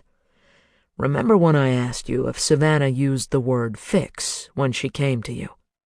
Lydia held her face in a bewildered pose. Several times at each visit, I think I noted her obsessive use of the word in my chart. Mort related what he and his son had discovered about the fixer. She struggled to control her mounting panic in response to his accurate, though incomplete, description of her assignments through the years. Her contact and payment methods had been exposed. They knew about her disguises. Dampness gathered at the roots of her hair as he described Martin's cooperation with the police. She was out of business. For that, she was glad. The question was, could she survive? This fixer, you're thinking it's Savannah? Maybe. Mort pushed his mug aside. I got 2 detectives running a background on her right now. Lydia's disbelief lingered. Could it be this simple? Would Savannah's suicide offer her a way out? She turned to Mort and allowed herself another fantasy. Maybe they'd have coffee again. Perhaps next time at Oliver's. The two men would like each other, she thought. They're similar in so many ways. She dug her fingernails deep into her palms and forced the pleasant thought out of her mind. She still had to find private number. "What's our next move?" she asked. Mort shook his head and sighed. "I want you out of this. You're forgetting something." She swallowed hard. "What's that?" "Savannah may be the fixer." He tapped his index finger on her hand. "But I'm not buying for 1 minute that Wally was the brains behind this whole thing. It wasn't those professors in neuroscience either. They'd never go so far as to have him murdered. My money says Buckner was used as a stooge. Until we find out by whom, I don't want you anywhere near Seattle.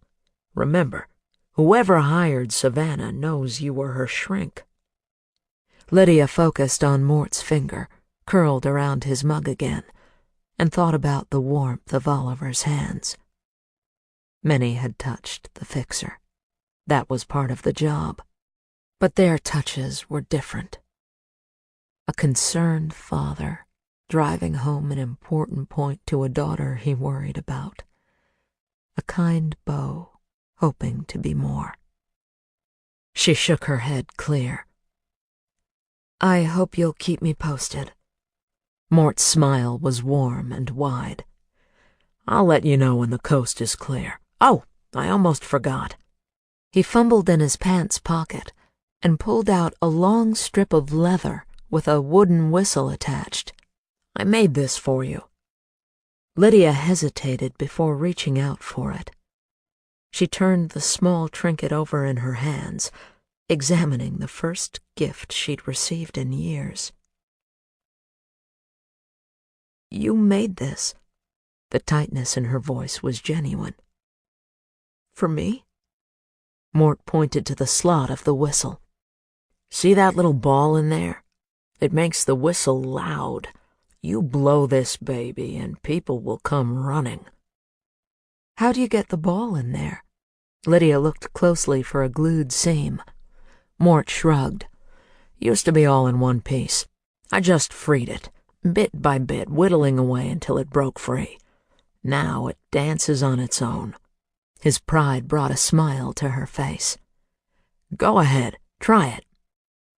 She touched the whistle to her lips and tasted the sweetness in the grain. She gave a furtive glance around the bar. He winked and nodded his encouragement. Lydia drew in a deep breath and blew. It was louder than she expected. She dropped it from her mouth and Mort laughed as every head in the restaurant snapped their way. "You find yourself in trouble, Liddy. You blow that." Mort's voice was soft. "Help will come." Unexpected tears stung her eyes. She reached for words, but none came. "You know, I made one of these for my daughter years ago. Her name's Allie. She's about your age." Lydia watched Mort drift back to another time. "Allie was a beautiful baby." Mort smiled, lost in memory. "Smart, too. Started taking piano at 4, and by the time she was 7, she was playing Gershwin like she was born in a concert hall.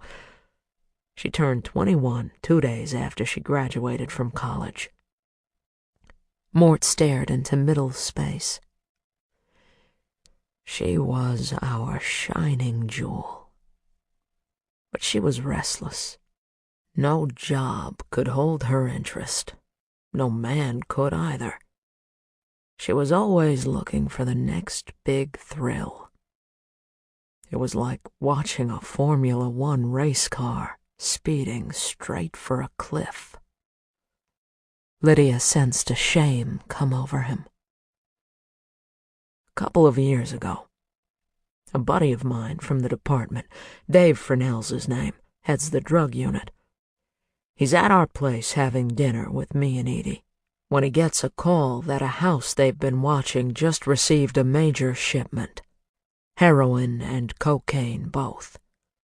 Snitch looking for a get-out-of-jail-free card tells the cops the head of the West Coast drug cartel will be there to oversee distribution. Needless to say, Dave's on his way out the door and I ask if I can tag along. He gave a disgusted grimace. I guess homicide's not good enough for me. Gotta be the big guy on the drug bust, too. Anyway, we leave Edie with the lasagna and head out. We got there just behind the narcotics team. Everyone in the house was cuffed. All we had to do was go in and make sure the drugs were tagged and send the bad guys downtown for processing. But I need to meet the head guy. I wanted a good story to tell Edie. Mort rubbed the base of his palm over his eyes. You should have seen this dump, Liddy. Strung-out junkies lying on couches smellier than a cat's litter box. Tough guy assholes in handcuffs, making like they're Al Pacino in Scarface. But then I see the man. Looked like a San Francisco politician. Suit probably cost more than I make in a month. Standing in the middle of the room saying nothing except his lawyer's name and number. I shake my head and walk past him. For a moment, his eyes meet hers. Then Mort's gaze returned to nowhere. Maybe 3 steps behind Mr. High and Mighty Drug Czar is my Allie. Looking like $1 million in some fancy dress I don't know where the hell she got. She doesn't see me at first, and she's got this scared look on her face. I'm standing there, stunned, and she finally turns. Tears glazed Mort's eyes. For a second, she looks glad to see me, like she knows I'm there to help. But then her look hardens. Maybe something she sees on my face, I don't know. I can see it like it was yesterday. Mort cleared his throat. So I play the by-the-book tough cop. Hope to scare some sense into her. Don't even acknowledge I know her. Let the uniforms process her like she was any other drug whore. His voice dropped to a scalded whisper. But she was my daughter. Lydia was silent, waiting for him to go on. Mort shifted his weight in the booth. I get home and tell Edie what's happened, and she loses it. Demands I go to the station and get her daughter. I hold firm. Tell Edie a night in jail may be just what Allie needs to realize you don't go to drug dens looking for kicks. He nodded his head slowly, 3 times. Biggest fight my wife and I ever had. But I stood my ground. Yes, sir, I won that battle. She knew when someone needed to tell their story. She continued to sit silently across from him. Next day I take my time getting to the precinct. Figure I'd let Allie get a taste of the jail's cold toast and milk before I sign her out. But when I got there, she was gone. Drug King's lawyer bailed them both out an hour earlier. Mort seemed unaware of where he was. I haven't seen her since. My Edie died without seeing her daughter again. Lydia let him be still in the memory. Minutes passed before she spoke. Why are you telling me this, Mort? He reached for a paper napkin and blew his nose. He gave a crooked smile. 2 reasons, I guess. First of all, to even the score." "I don't understand," she said. "What score?" "Your file, Liddy. That should have been your story to tell, but I went digging, and now I know something about you that you probably wish I didn't." Regret poured from his eyes. "You ought to know the same about me.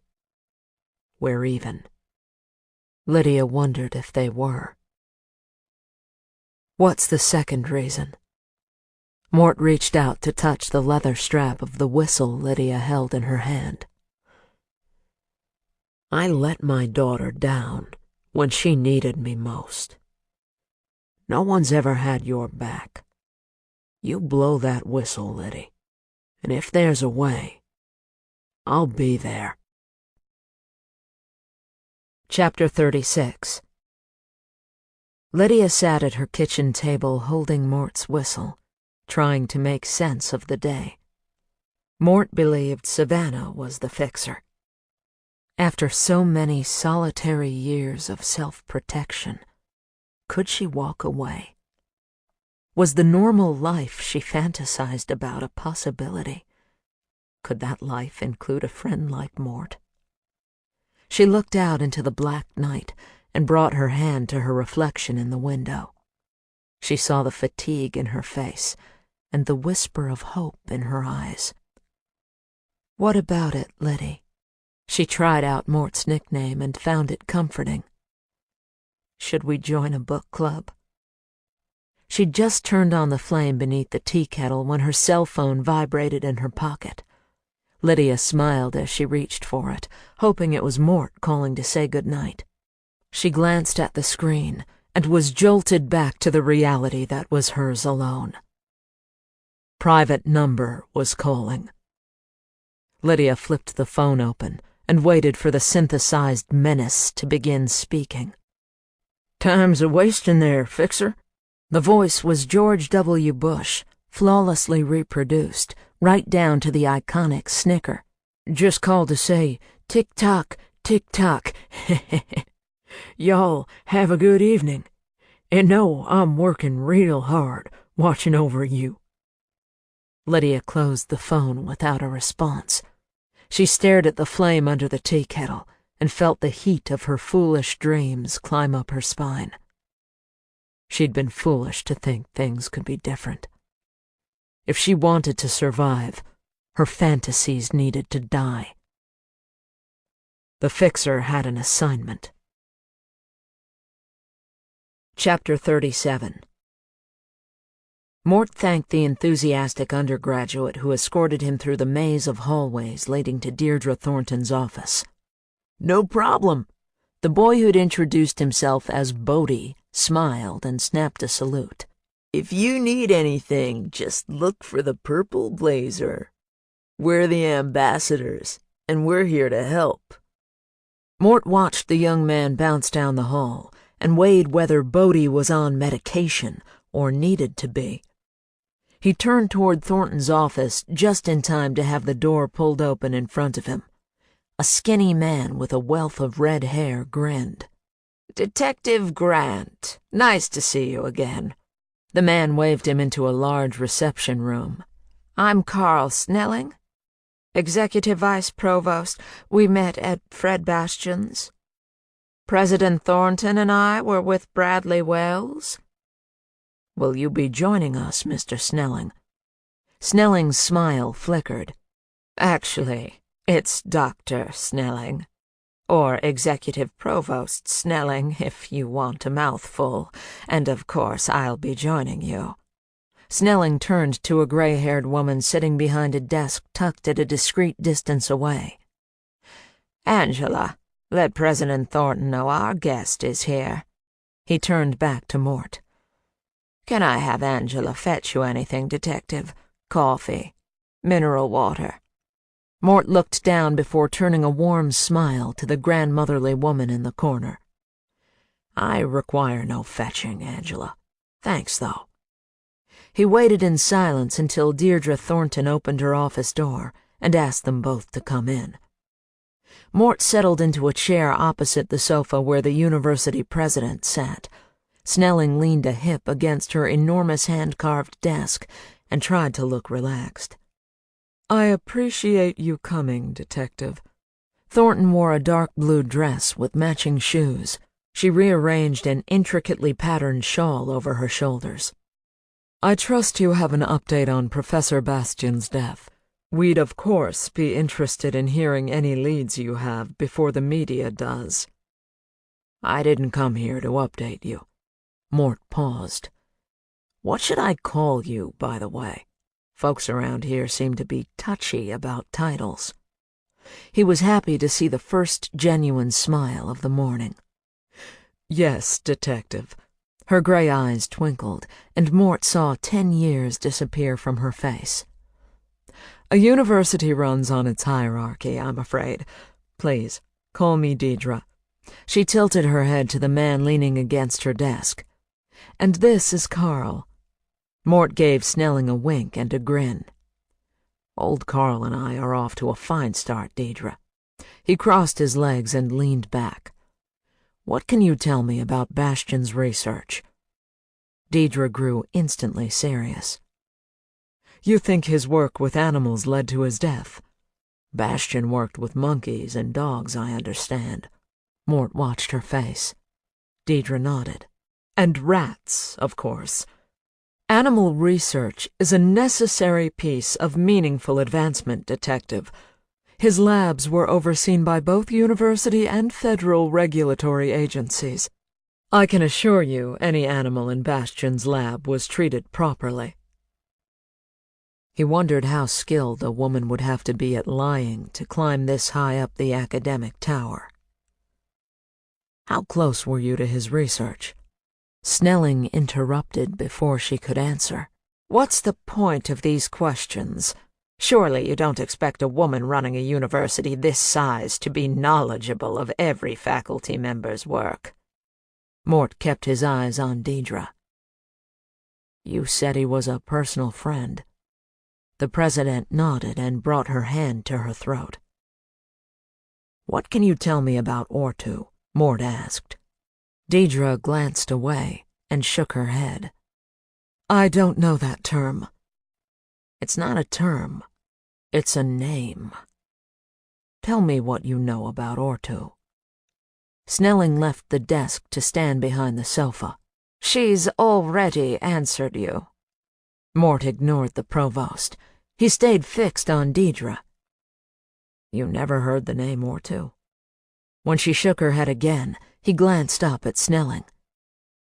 "How about you?" "Where's this going, Detective?" Snelling's voice had the aggressive edge of a mother dog protecting her pup. "We're in possession of a video of Bastian butchering a primate named Ortu," Mort answered. "A silverback gorilla.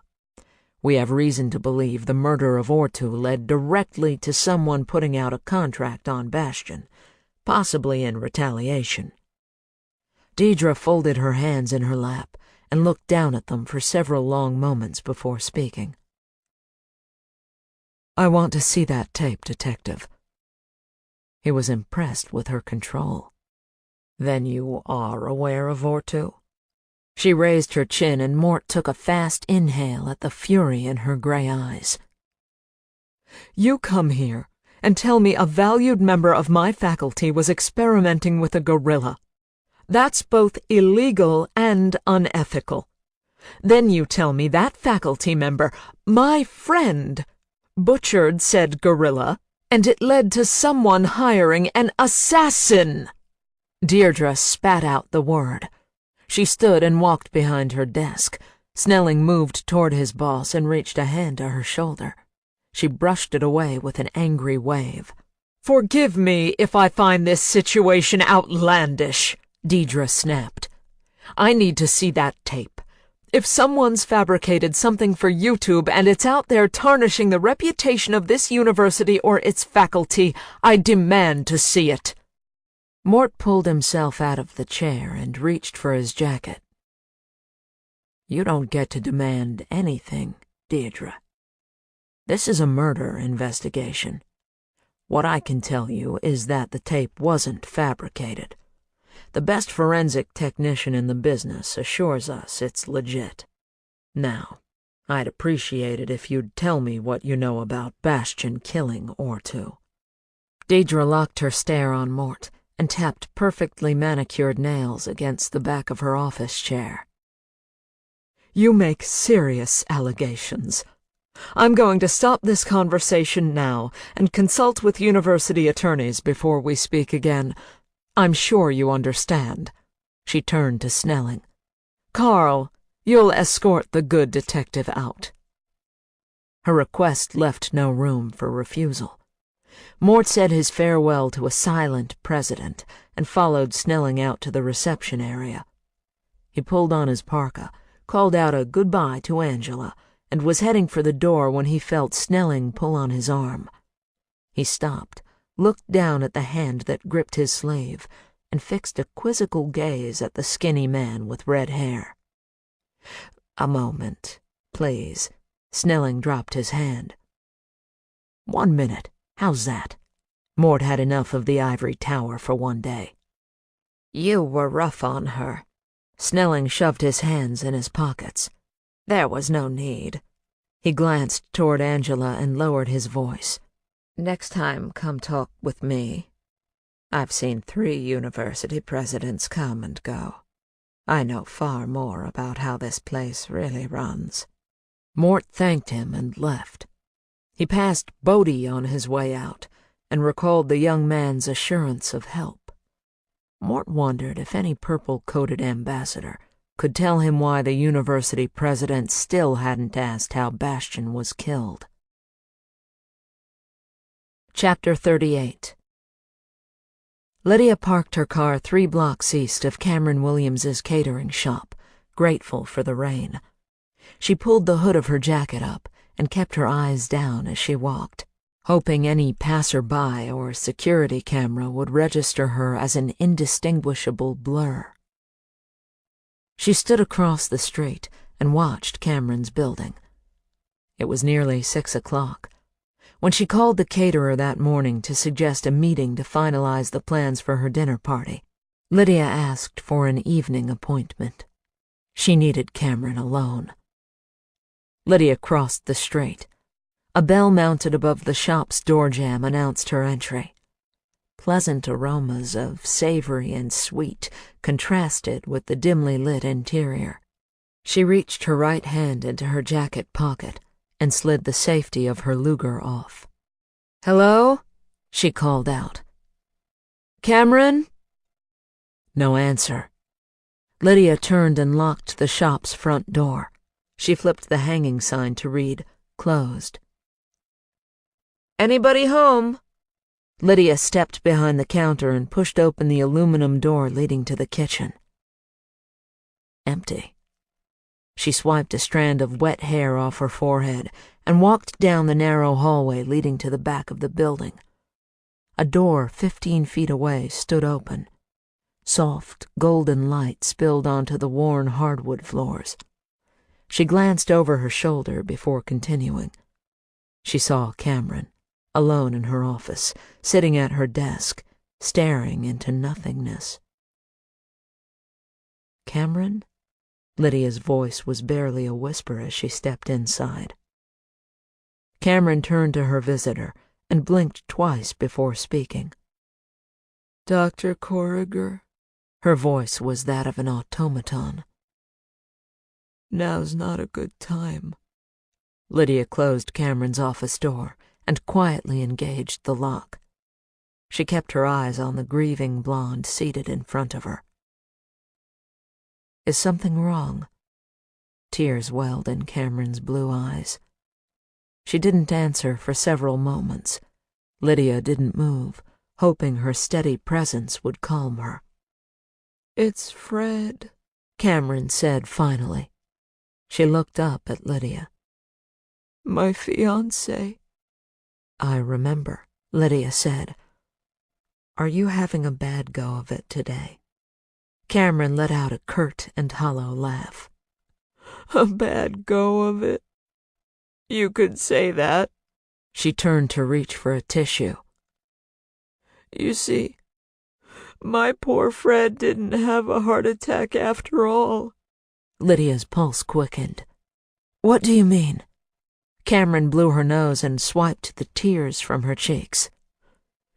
I had a visit from several policemen today, not long after you called. She looked at Lydia and new tears rained down. Dr. Corriger, they told me Fred was killed. Murdered. Her shoulders heaved with her sobs. Who would do such a thing? Lydia took a deep breath and trudged to a small sofa opposite Cameron's desk. She was so weary, tired to her bones and sick of it all. She closed her eyes and recalled the standards she'd once set for her work. Justice only, never murder. And yet, here she was.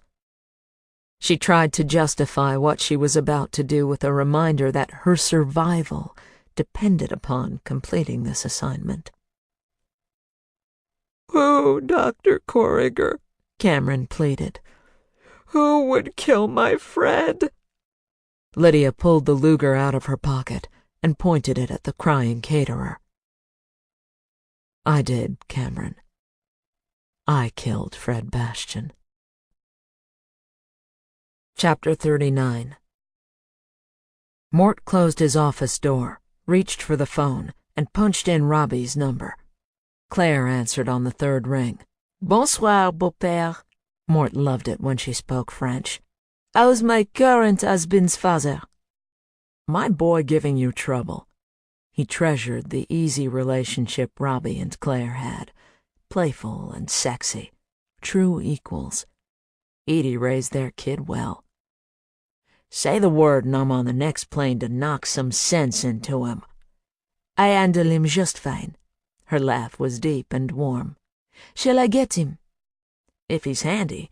Listen, kiss those girls for me, will ya? They like the dollhouses. Mais oui, you make magic for my girls, she said. Here's your son.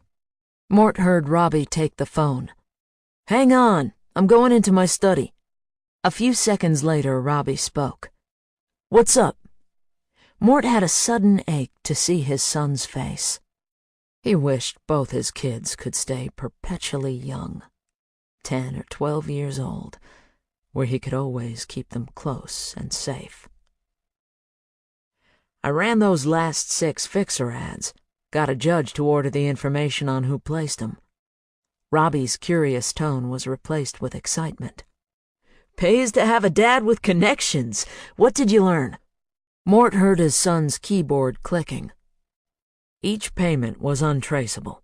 Cashier's checks nested one bank after another, or drawn from an account set up with phony ID for just the one transaction. They come from all over the world. Robbie let out a grunt. Were you able to tie an ad to any particular homicide? Mort hesitated. My hunch is our girl kills her targets in a way that doesn't bring in the police. Like Holloway's death looking like a sex game mishap? Robbie said. Or those others you found when you searched for no-show female witnesses. It would be bad for business if the fixer got messy.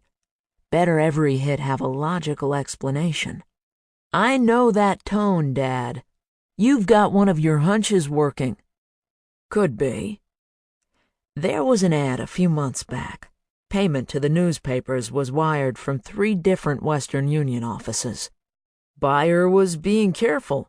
Robbie sounded confused. No mystery in that. Each Western Union was in Seattle, Mort said. In December, a guy up here dies of a heart attack, big shot researcher at the university. Nothing made of it at the time. I hear a but coming. Robbie's keyboard was clicking fast and loud. A month later, we catch a call on a second guy, dead in his living room.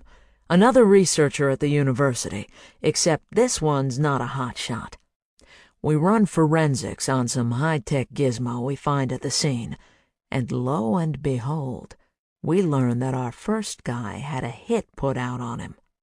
Our second guy's caught on tape negotiating with someone he calls Ms. Carr to kill the hotshot researcher. To make it even more interesting, when I'm checking those first Thursday ads, one comes up a month after the hotshot researcher dies. Asking for someone to translate a family cookbook? Yeah, but that's not the one that catches my eye. There's an ad below it that says, "Thank you, Ms. Carr." Same name as the person who accepted the hit. Bingo. I checked, and sure enough, the money to pay for that ad was wired from Seattle. Next thing you know, our guy winds up dead. Probably pissed the fixer off for making follow-up contact. That's my guess.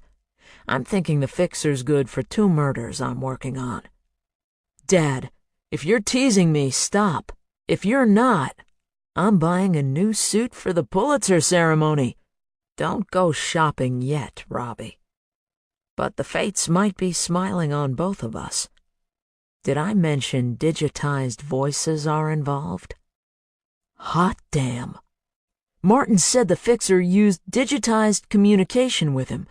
He got nailed when a local cop got a digitized tip. You want me to fly out there? Not yet. Mort explained his investigation into Bastian and Buckner's murders, and his belief that Savannah was the fixer. He told his son about Lydia and her naive attempt to participate in the investigation. He looped several of his hunches back to information Robbie had gathered in his own research. "And this Savannah," Robbie said, "she as good-looking as Martin and the others say she is? A real stunner. Someone you'd remember after just one look. And here's the kicker. Savannah Samuels winds up hanging herself after telling her shrink her line of work resulted in lots of people getting hurt. Got Liddy so spooked, she came to me trying to figure it all out. It makes sense, Dad. I can't believe you've solved this whole thing. Not just me." Mort switched the phone to his other hand. "You're the one who got me all the information on this fixer. Without you and Liddy, I'd be standing in front of an empty whiteboard, trying to stay in the district attorney's good graces. We got this far together." Robbie laughed.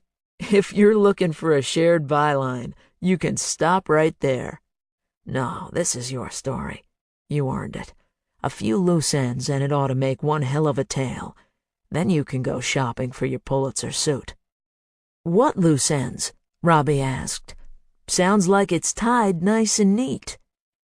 Think like a cop, Robbie.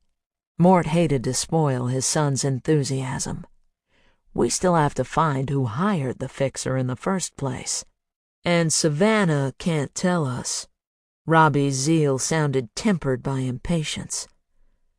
"I'll stay put for now. You keep me posted?" "You know I will." Mort sent his love to Robbie's women and hung up. He glanced at the clock. Almost 10:30. He grabbed his car keys a heartbeat before his phone rang. "Where are you?" Jim Davila asked as soon as Mort answered. "I'm at the station, just heading out." Mort hoped Jimmy wasn't about to ask him to grab a beer at Smitty's. He was too tired to listen to his friend moon over Mickey. "Name Cameron Williams ring a bell?" Jimmy asked. "Bastian's fiancée." Mort kneed his chair away from the desk and sat down. "Visited her this morning. Told her Bastian's death had been reclassified a homicide. She didn't take it very well. She's on my list to interview tomorrow." "You went to her shop?" "Yeah, 1 Queen Anne." Mort's internal radar beeped. "What's this about?" "You want to get back down here, and I don't mean tomorrow." "You with her now? What the hell's going on?" Mort grabbed his parka. "Call came in less than an hour ago. Her baker works nights. Guy comes in to start his shift, finds the kitchen trashed, calls 911. "Is Williams all right? She was a wreck when I left her." "She's not here. We tried calling her home. No answer. Her baker tried her cell. I got a bad feeling when it rang right here, behind the refrigerator." Mort knew the chief of forensics wouldn't be called to a routine break-in. "What aren't you telling me, Jimmy?" He heard Davila take a deep breath. "There's blood, Mort. Lots of blood. You better get down here." Bruiser was sitting at attention just inside the bakery's front door. Mort ruffled the dog's neck and called out to Jimmy. His friend waved him in. He was careful not to step in any blood before Jimmy's team had a chance to photograph the smears and take samples. Mort sidestepped technicians and overturned mixers, blenders, and stools. Baking pans and cooking utensils littered the polished concrete floor of the industrial kitchen. Mort watched Jimmy's team process a bloody palm print on the stainless steel counter. Somebody put up a fight. Mort scanned the room. "Anybody reach Williams yet?" "We reached 2 of the gals she works with," Jimmy said. "According to them, Cameron closed up shop for the day not long after you left. They had a lunch to cater on campus. Cameron told them to take care of it and leave her alone. She was still crying in her office when they got back to unload and clean up. They left around 3:30. Jimmy nodded to the uniformed officer across the room. "I sent Ironson over to Cameron's house. All she found was her dog, eager as hell to get out and do his business. Cameron's baker says she's crazy about that pooch. Wouldn't dream of letting him miss a walk." "Any idea how old this blood is?" Mort swallowed the bitter taste in his throat. "Only the shallowest smears are dried." Jimmy dipped a gloved index finger into a small splatter on the floor. "This is recent. Couldn't have happened more than a couple of hours ago." So, Williams is alive and alone at 3:30. By 8:30, the joint's trashed and she's missing. Mort scanned the ceiling. "Any security cameras?" "That would be too easy. You think this is bad? Walk this way." Jimmy nodded toward the hall. Mort followed his friend, dodging technicians and drops of blood splattered down the length of the narrow corridor.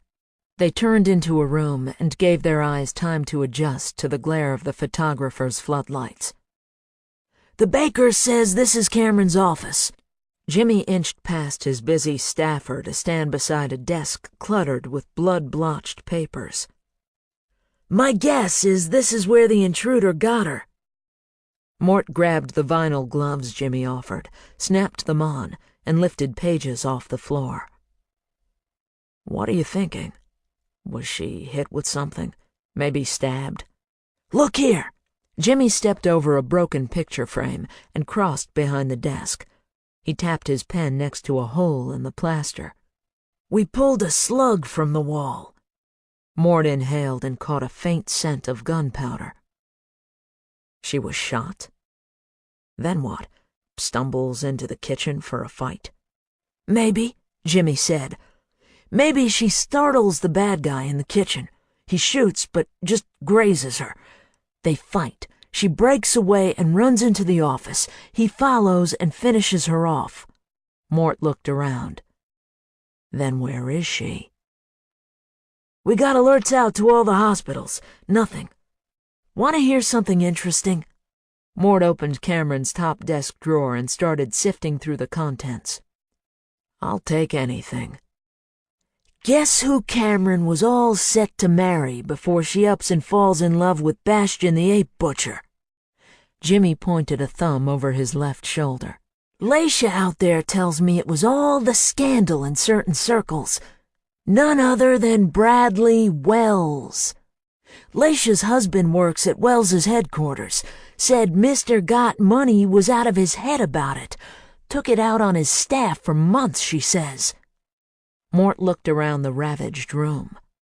The same guy who grew up working corners with guys who do stuff like this if they're bored on Friday night.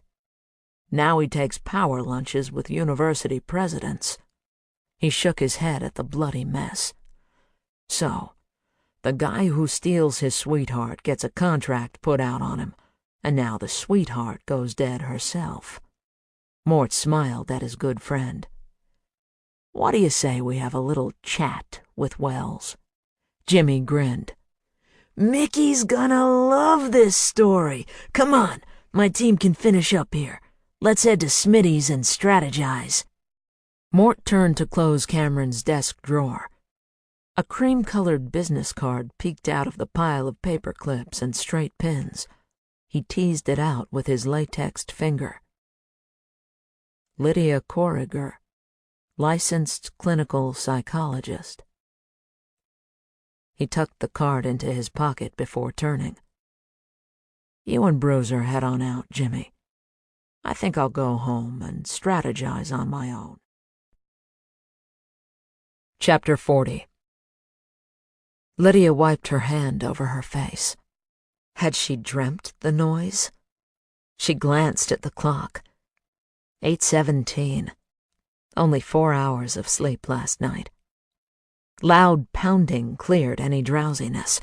Her feet hit the floor as she grabbed her pistol off the nightstand. She held the Luger in a two-handed grip and dashed down the hall. Lydia! A muffled voice called through the wooden front door. It's Mort Grant. Open up. She aimed the gun at the door and glanced into the living room. The dawn gave just enough light to prove the room empty. A dozen thoughts raced through her mind as to the purpose of Mort's presence, none of them promising. Hang on, Mort. Lydia feigned grogginess. You woke me up. Let me get a robe. She hurried through her bedroom and peeked out the bathroom window. No squad cars in her driveway. She willed her breathing to slow and pulled a white terry cloth wrap from a hook behind the bathroom door. She dropped the Luger into a deep pocket, cinched the belt tight, and headed for the entry hall. It's Saturday. Lydia held her front door open only a few inches. And it's early. Mort widened the gap with a no-nonsense push. I didn't want to give you time to come up with excuses. He stepped in and looked across the room. The rising sun glistened off the snow-capped mountains in the distance. Dana Passage was streaked with gold. He turned and studied her from head to toe. Where's your kitchen? I'll make us some coffee. Lydia kept her hand in her pocket, holding the Luger tight against her leg. She stared at Mort, and he held her gaze. She pulled her hand free and ran it through her bed-tossed hair. Right through there, she pointed down the hall. Coffee's in the copper canister next to the pot. There's milk in the fridge. Mort nodded. Go brush your teeth. 10 minutes later, they were at her dining room table. She'd changed into her workout clothes and left her pistol in the bedroom. There were others. Mort sat to take full advantage of the view. Lydia was across from him. She wanted an unobstructed sightline to the front door. Mort tapped the coaster under his ceramic mug and stared at her. Though she was exhausted to the point of uselessness, every cell in Lydia's body was on high alert. She forced her hands to be steady and lifted her own mug to her lips. Why are you here? She was pleased with the calmness of her voice. He kept his eyes on her, reached into the pocket of his plaid shirt, pulled out her business card, and pushed it her way. Guess where I found this? Ancient fears screamed inside her brain, urging her to run. How do you know Cameron Williams? Mort's question left no room for game playing. Cameron Williams? Lydia needed to buy time, force Mort to expose what he knew. Cut the crap, Lydia. Mort nodded to the business card. I found that in her desk drawer. Care to tell me how it got there? Her jaw muscles tensed as she silently cursed herself. She was off her game. She'd never before overlooked a detail that could lead anyone back to her. You mean the caterer? She smiled and told the same lie she'd told Cameron. I'm having a dinner party. I met with her last week. Mort's eyes narrowed. No caterers in Olympia. You gotta go 70 miles north for weenies on a toothpick. A bead of sweat rolled down her spine. She came highly recommended. When's the last time you threw a party, Liddy? Mort's voice was firm. Give me dates and the names of 6 people who attended. Lydia struggled to keep her breathing steady. She blinked twice before answering. I don't mean to be rude, but my social life is no concern of yours. Mort broke his gaze and blew out an exasperated breath. Lydia tucked her hands under her legs and swallowed hard. She steeled herself and reviewed the weapons placement around the house.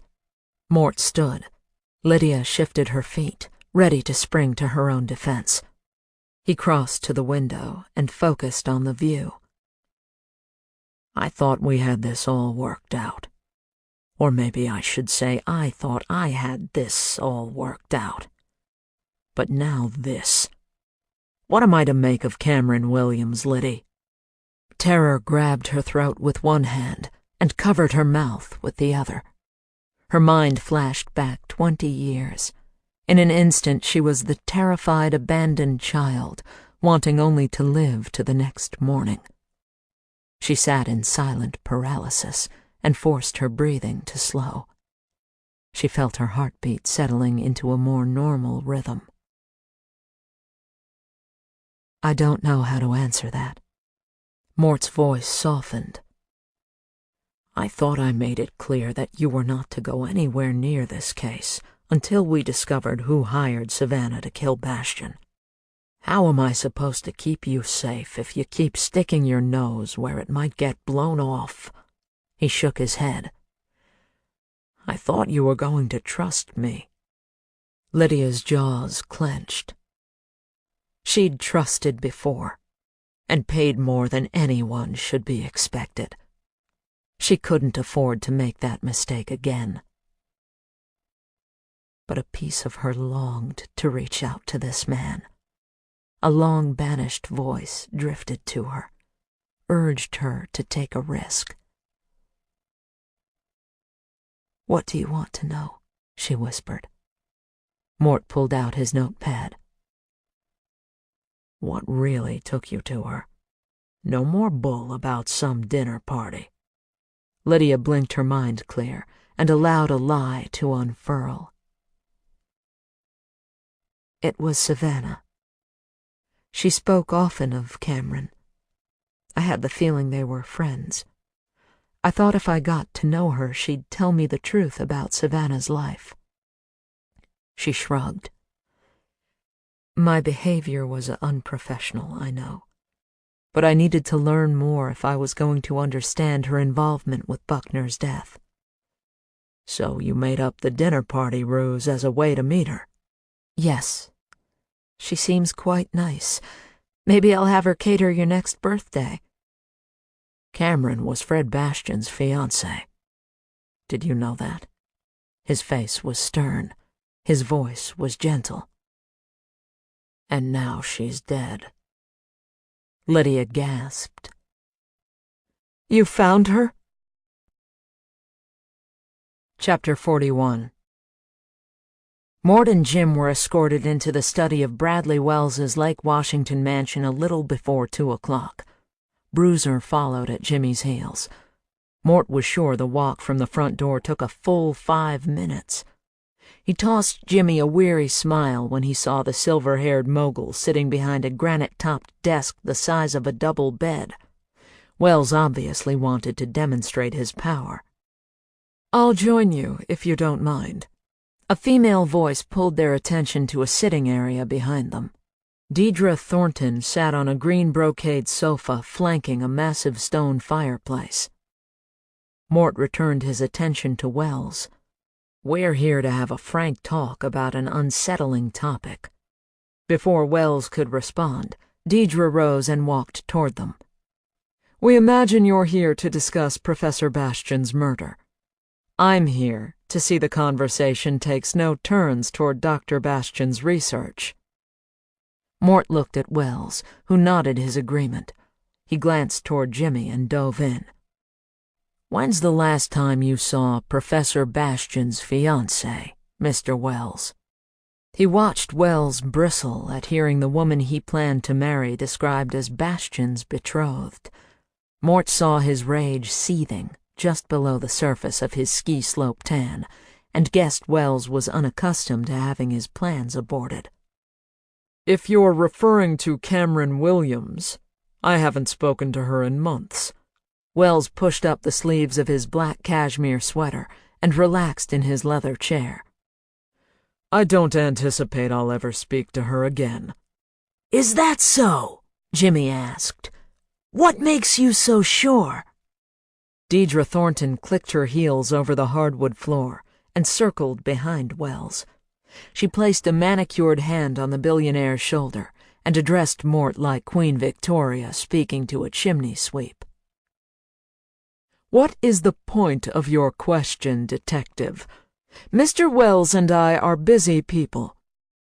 Her eyes could have been beautiful if they weren't so cold.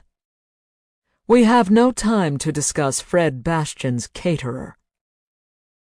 You'll excuse me, Deidre, Mort said, but we asked Bradley here the question, not you. Deidre stepped back as though she'd been slapped. Mort figured she was also unaccustomed to being in a position where somebody else held the power. Wells reached up to pat her hand. It's all right, Deidre. I'll answer their questions. He waved to two suede club chairs facing his desk. Have a seat, officers, and let me know if I can get that splendid animal of yours a bowl of water. His name's Bruiser. Jimmy leveled his best don't-fuck-with-me gaze at his host. And he's fine right here. Wells met Jimmy's gaze in kind. You get 5 minutes. Mort settled in. I'll repeat my partner's question. What makes you so sure you'll not see Cameron Williams again? I'm a decisive man, Detective Grant. One doesn't build what I have with second guesses. Cameron was a whim on my part. It ran its course. Now it's over. That 10-carat ring you put on her finger didn't look like a whim. Jimmy leaned forward, his eyes focused on Wells. You two were on the cover of all the gossip magazines when you got engaged. I remember thinking at the time, what's that good-looking gal doing with that old guy? Wells's fists clenched against his Italian wool slacks. His blood pulsed in his neck, and Mort knew that despite the billionaire trappings, Wells wasn't far removed from his gangster roots. Wells kept his eyes on Mort and answered Jimmy's question. I give diamond rings to the women who clean my toilets. What's your point? My point is we have reason to believe Cameron Williams is dead. Mort watched Wells take in the news. A short, sharp intake of breath. 3 rapid blinks. What do you mean, reason to believe? His tone revealed nothing. Her baker came for his shift last night. Mort looked to Jimmy. Around 8:30, right? He returned to Wells. He finds the place trashed. There's blood. He calls us. We can account for everyone who works there except Cameron. No one's seen her since yesterday afternoon. This morning the lab tells us the mess in the bakery matches Cameron's blood type.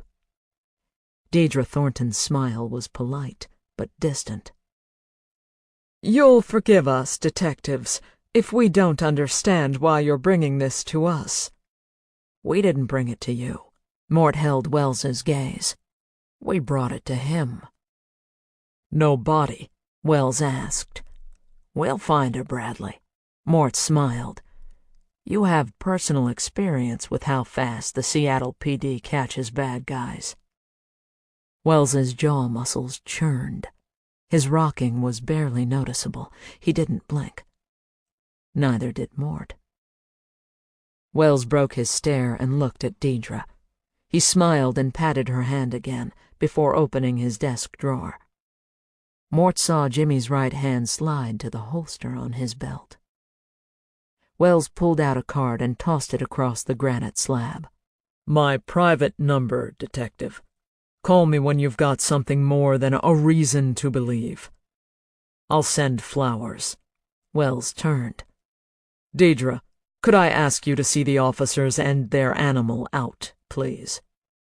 He reached for the phone before she could answer. Mort and Jimmy got up. Bruiser stood immediately and watched his master's face for instruction. Jimmy nodded his assurance to the dog and grabbed the card from Wells's desk. Mort knew he planned to offer it to Mickey as a souvenir. Deidre circled around the desk and led them out of the study. Another 5 minutes got them to the front door. Deidre Thornton smiled, warmly this time. "Detective, I'm being harangued on a daily basis by a determined executive provost." She played with a long gold chain that hung from her neck. "You're holding a valuable piece of research equipment. Walter Buckner wasn't allowed to take the synthesizer from the lab. It's a one-of-a-kind prototype." Deidre touched a gentle hand to Mort's arm. "I'd count it as a personal favor if you could release it first thing Monday morning." Mort reached for the doorknob. "I'll think about it." Chapter 42. Lydia grabbed a towel from the stationary bike and wiped the sweat off her face and neck. Her hour-long workout stretched into 2 as she struggled to stop the carousel of mental anguish. Savannah was dead. Lydia climbed on the bike and pedaled fast. Savannah was dead. She leaned forward, aerodynamic to the misery flooding toward her. Savannah was dead. She increased her speed, legs burning, lungs bursting, palms slick with sweat on the grips. Savannah was dead. Faster still, gasping, feet slipping off abused pedals, chest collapsing onto the handlebars, one wail of pain into the empty room. And still, Savannah was dead. She heaved in life-affirming air and wished she could halt the instinct. The fixer was out of business. Mort and his son had uncovered too much. She was useless, defeated, worthless. Her mind skipped to Mort, and a hand went to the wooden whistle hanging from her neck. The whisper of hope, struggling to be heard against a cacophony of self-loathing, suffocated, buried by the memory of Cameron staring at her that last day. Innocent eyes confused and frightened as Lydia aimed her gun. Lydia whispered to the void, "I'm done." She tossed the sweaty towel into the hamper, climbed the basement stairs, rounded the corner into her kitchen, and froze mid-step. 24 red roses in a crystal vase stood on the counter next to her sink. Lydia stood stock still, desperately listening for movement. Hearing none, she crossed to the counter and pulled out the small card tucked into the thorny stems. "Well done, fixer." She swallowed hard. A throat spasm threatened. She ran to the sink and vomited. She didn't bother to check the house. They could enter at will. They controlled her. She rinsed her mouth clear, scrubbed the sink clean, and watched the swirling eddy rush down the pipe. She tore the florist card into tiny pieces and forced them down the drain. Lydia walked back to the roses. She put her nose next to a perfect bud, breathed in the heavenly scent, and plunged her thumb into a thorn. She recoiled in pain, pulled her hand free, and counted the drops of blood as they splashed onto the granite. Chapter 43. Deidre expected to see Carl in her office. She called him from the car on her way back from the donor dinner. What she hadn't expected was to walk in and see Bradley Wells sitting across from her desk. She viewed it as a stroke of efficient luck. "Brad, I'm glad you're here." She draped her velvet coat over the credenza and used both hands to resettle her hair. "Did you enjoy this evening?" "Not really." He threw Carl a pointed look. "Your conversation with Kellen seemed to have you captivated, so I left without saying goodbye. I called Carl immediately. He said you were coming back, and I made the decision to invade your meeting." Deidre glanced toward the cabinet on the far wall. Carl rose from his seat, opened the cabinet, and poured 2 shots of Smirnoff over ice. He brought the drink to Deidre and asked Wells if he wanted anything. Wells asked for scotch, neat. "Carson Kellen is a good friend to the university. His family endowed 2 chairs in medicine, and he and his wife contributed the founding gift to the pediatric library. I'm hoping his generosity will extend to a new genetics lab." Deidre focused her attention on the chill the vodka traced down her throat. "He's angling for a seat as trustee, you know." She offered Wells a slow smile. "But I have another nominee in mind." Wells took the tumbler of scotch Carl offered and stared into his glass. "I'm aware of that. After what I heard this evening, however, my enthusiasm is waning. In fact, I'm beginning to question my association with this school at all." Deidre set her own glass down. "What did you hear, Brad?" Wells glanced at Carl and took a sip of scotch. "We had a long discussion about my philanthropic philosophy when you first approached me." He shot Carl another glance, and Deirdre asked if Wells wanted to speak privately. "No," Wells said. "It's best you both hear what I have to say. You remember me telling you I don't give to charities, that I invest in success?" Deidre nodded. "I do, and we've used your investments well. You've been instrumental to our progress in so many ways." "There are rumblings," Wells said. "I've been a businessman long enough to know major collapses generally start with the same low and persistent murmurs I heard this evening." Deidre furrowed her brow. "Rumblings? Murmurs? Of what sort and from whom?" "The trustees. The donors." Wells stood. "The university is in the headlines daily after the murders of Bastian and that researcher. That's not the kind of publicity that bodes success." Deidre shook her head. "This is a large university in a major city. It's an unfortunate artifact of society, but crime does exist. I'm sure the police will find the culprit soon, and this will all be behind us." "And now Cameron's dead." Wells walked 3 steps toward the door. "I heard this evening your interim neuroscience chair had a fiancé who recently suicided. That's a lot of bodies, Deidre. I don't care how big a school or city. These kinds of stories attract unwanted attention." "What am I supposed to do about that?" Deidre instantly regretted the shrill in her voice. "I'm not Batman. I have a university to run." Wells turned to face her. "I'm beginning to doubt your ability. I learned tonight that Bastian did as well. The poor bastard was trying to have you ousted, or so I'm told. Now Snelling here tells me research dollars are down.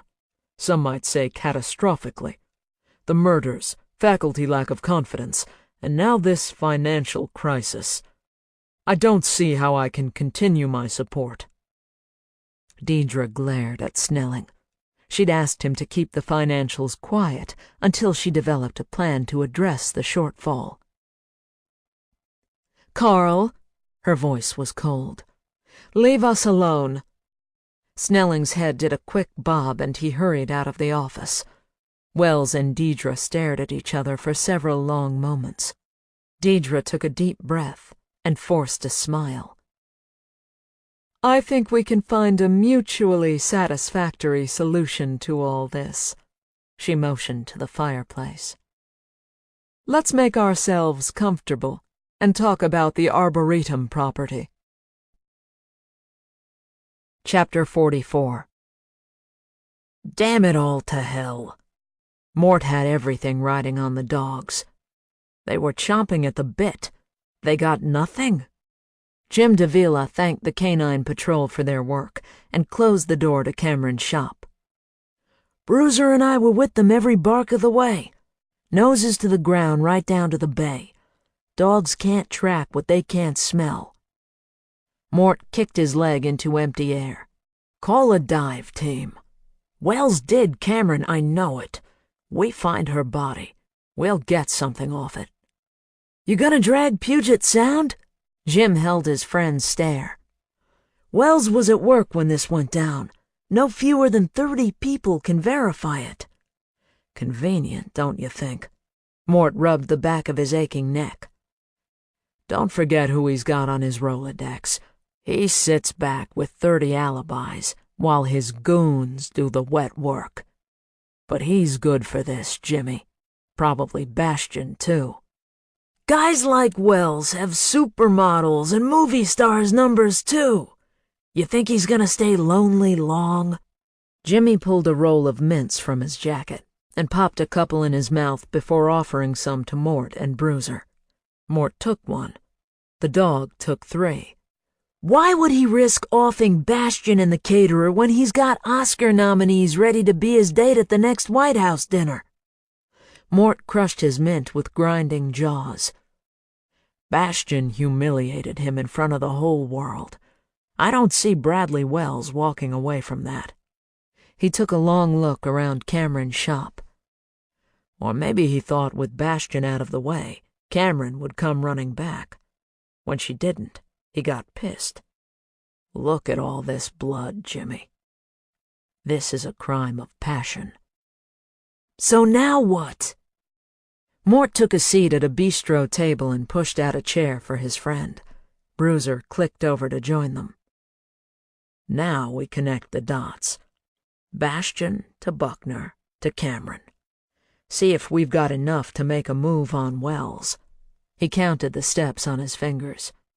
Buckner's holding a voice synthesizer that proves a hired gun, codenamed the Fixer, did Bastion. From what Robbie's been able to uncover, this Fixer doesn't come cheap. Wells has the kind of dough that could bring her in. We can prove the money to place the ads all came from Seattle. Buckner makes a second connection to the Fixer with that thank you note. Hired guns don't like to be remembered. The Fixer makes sure old Wally doesn't get another chance to slip up. That connects the Fixer to Bastion and Buckner, Jimmy pointed out. We got nothing connecting the caterer. Besides, your #1 pick for the Fixer, this Savannah Samuels, she was on a slab in an Olympia morgue when the caterer gets hit. And none of this connects Wells. Work with me, Jimmy. Suppose Wells hires this Fixer to hit Bastion. Uses Buckner as his go-between. You got anything connecting Buckner to Wells? How about a starving grad student gets a call from the university's biggest benefactor? Mort asked. Wells shows Buckner the tape of Bastion slaughtering Ortu. We know Buckner's an animal lover. Maybe he hooked him that way. Or how about Childress's talk about research assistants living and breathing for their next endowment? Maybe Wells promises him a big fat check to underwrite his work on that voice-producing thing. All he has to do is go to the warehouse and hire the Fixer. You think Buckner's got it in him to hire a hit? Jimmy rubbed the sweet spot between Bruiser's ears, and the big dog's tongue lolled. People do lots of things for money. If Wally became convinced there was no other way to stop Bastion's research, he might justify it. Mort leaned forward. Let's say the Fixer takes the job, kills Bastion. His voice endowed his developing theory with credibility. Wells thinks he's done. Bastion's out of the way, and he's clear to win Cameron back. But Wally goes all sentimental and thanks the Fixer for a job well done. The Fixer goes rogue and takes Wally out. Wells learns about it in the morning papers. He couldn't care less. In fact, maybe he feels like sending the Fixer a thank you of his own for tying up a loose end. Jimmy nodded and gave a sly grin. Or maybe it's not the Fixer who took Buckner out. That would explain the different MOs. Mort liked his friend warming to his ideas. That bloodbath at Buckner's apartment isn't like any of the hits we've tied to the Fixer, that's for sure. It's much more in tune with Wells's pals from back in the day. But that wouldn't explain why Savannah was so upset she went running to her psychologist, crying about being responsible for Buckner's death. That shrink's turning into your inside source, isn't she? When do I get to meet this secret weapon of criminal investigation? Mort flashed on Jimmy's infatuation with Mickey and worried his friend might think Lydia was more his type. He shook his head. Let's focus on the work at hand, shall we? Jimmy caressed the canine head resting in his lap. So Bastion and Buckner are both out of the way, and Wells goes a-courtin'. That what you're thinking? Mort nodded. He didn't count on Cameron being so deep in mourning. She rejects him, maybe even a few times. I call on Cameron that morning, tell her Bastion didn't die of a heart attack. Wells just happens to stop by later in the day. He's heard the sad news and says he's there to offer comfort. Jimmy drummed his fingers on the table.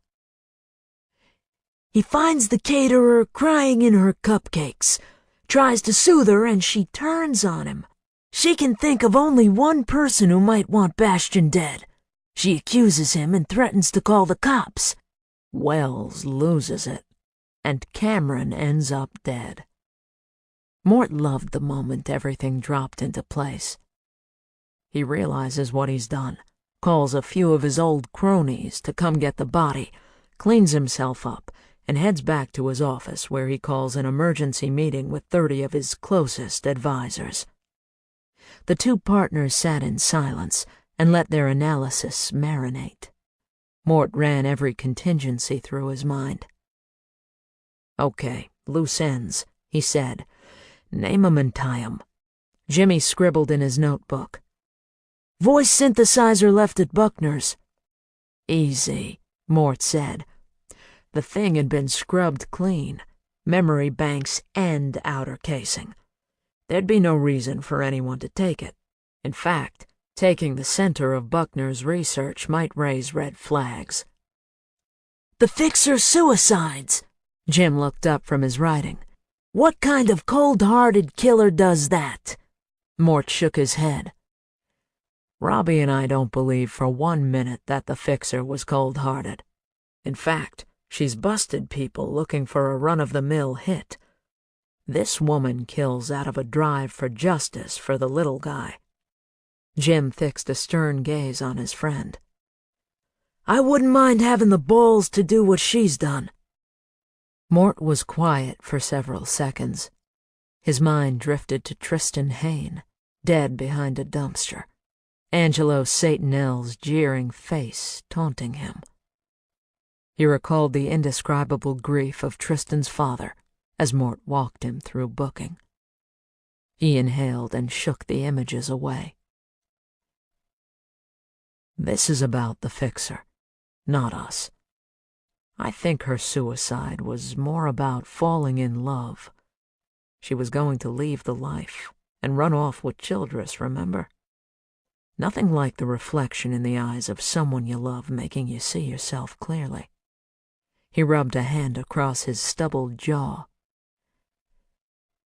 What I saw in Edie's eyes after Allie was gone, man, it damn near killed me. I think Savannah didn't like what she saw and couldn't find her way out. Top it off with finding out she'd infected Childress with HIV. I think that pushed her over the edge. Jimmy responded with a slow nod. That's why I stick with my fantasy of the unattainable Mickey. Sometimes real love just sucks, doesn't it? Mort skipped the obvious reply and got to the biggest loose end. No body for Cameron Williams. Jimmy lifted his head toward the room. All this blood. Dogs leading straight to the bay, Wells's connection to guys who know some guys, plus this chain of circumstances. I think we got no problem. Bruiser stretched out at his master's feet. The silent rumination of the facts lingered. "We ready?" Mort asked. Jimmy flipped his notebook closed. "I'll head over to the prosecuting attorney now. You coming?" Mort checked his watch. "You good taking this alone? I have some calls to make." Mort poured the foamy milk into the espresso, sat down at his kitchen table, and punched number 2 on his speed dial. Claire answered on the second ring. "How are my girls?" he asked. "Bien, beau-père." Claire's voice danced in his ear. "They are with their father, down for ice cream. They will be so sorry to have missed you." Their father, huh? God, he missed the sassy play between husbands and wives. When do they due back? "You have news?" she asked. "Robert has spoken of little else but this case you're sharing. This is why I demand he takes his little girls for ice cream." Mort loved the way she called Robbie Robert. "And why didn't he take you?" Claire laughed. "I have to watch my figure, et voila, I can speak with my father-in-law at my leisure, no? So tell me, who is this new woman in your life? Robert tells me she has been helping on this case, oui?" "She tries," he said. "Let me take that back. She helps plenty. I don't think I would have made some key connections if Lydia hadn't been looking out for a patient of hers." "Ooh, le docteur, Lydia." Mort heard the tease in Claire's voice and knew he'd have to explain away any romantic notion his daughter-in-law might hope for. "Is she lovely? Does she have a last name?" Mort chuckled. "I think she could be beautiful if she tried, but she's more of a homespun type. Just right for a psychologist, I guess. And it's Corriger. Lydia Corriger." "Aha!" Claire trilled. "Another Grantman with exquisite taste. Elle est français, n'est-ce pas?" Mort used what little French he'd been able to pick up since Claire entered their lives. "No, I don't think so. What makes you think she's French?" "Her name," she said. "But it is perfect for a psychologist, no?" I'm not following. Mort wondered if he'd ever understand women. "Corriger, n'est-ce pas? It is French. It means to fix." Chapter 45. Lydia kicked off her wet shoes and brought the morning paper into the dining room. Exhaustion, the kind that sleep would never relieve, pulled on every muscle. She stood beside the table and stared out the window, thinking of the time Mort drank coffee and admired the same view.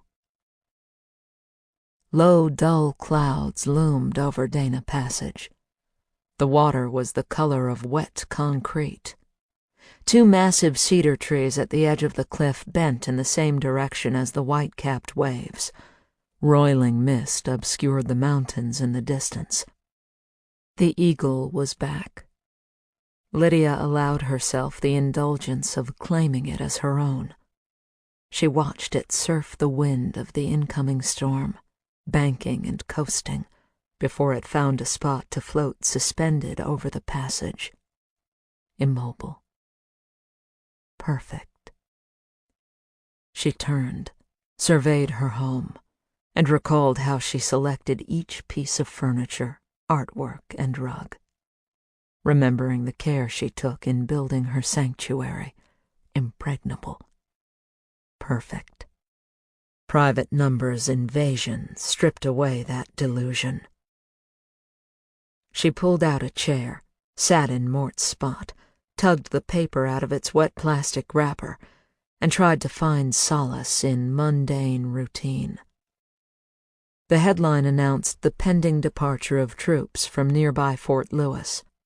A photograph of a soldier in desert fatigues hugging her 5-year-old daughter, while her husband stood beside her and wept into the shoulder of their year-old son accompanied it.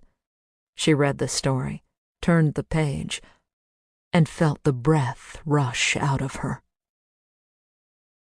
A picture of Walter Buckner smiled from the bottom of the paper beneath a sidebar caption that read, "Recent murder victim part of study."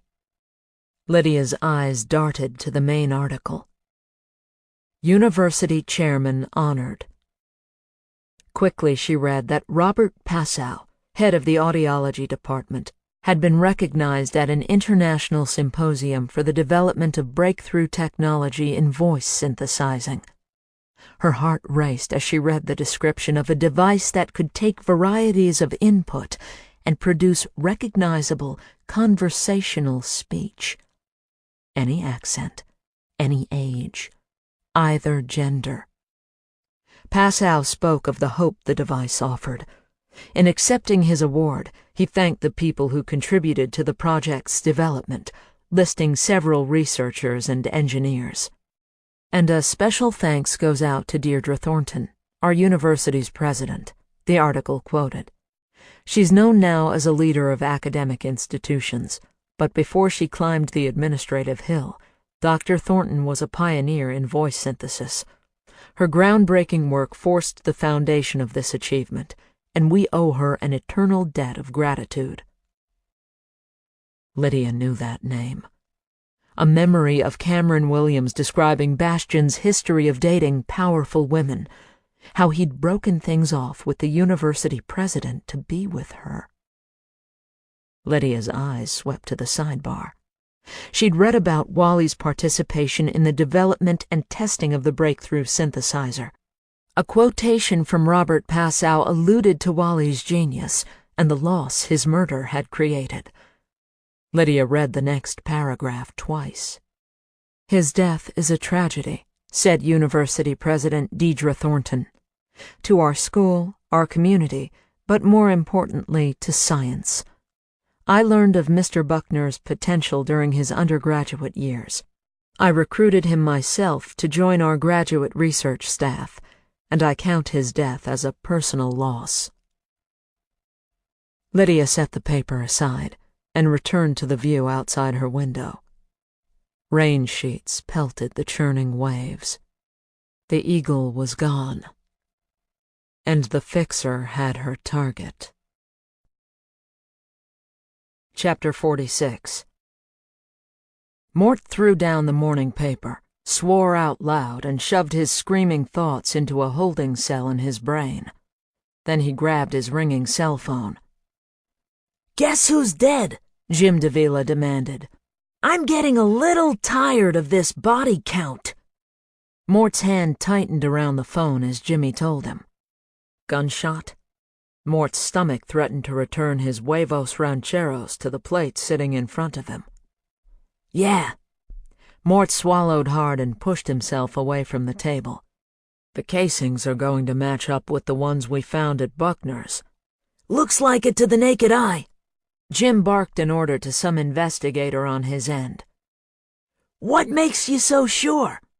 Mort brought his friend up to speed on what he'd read in the morning paper. "Are you fucking kidding me?" Jimmy let out a low whistle. "Okay, buddy, I'm on it. We're having quite the party down here. You coming?"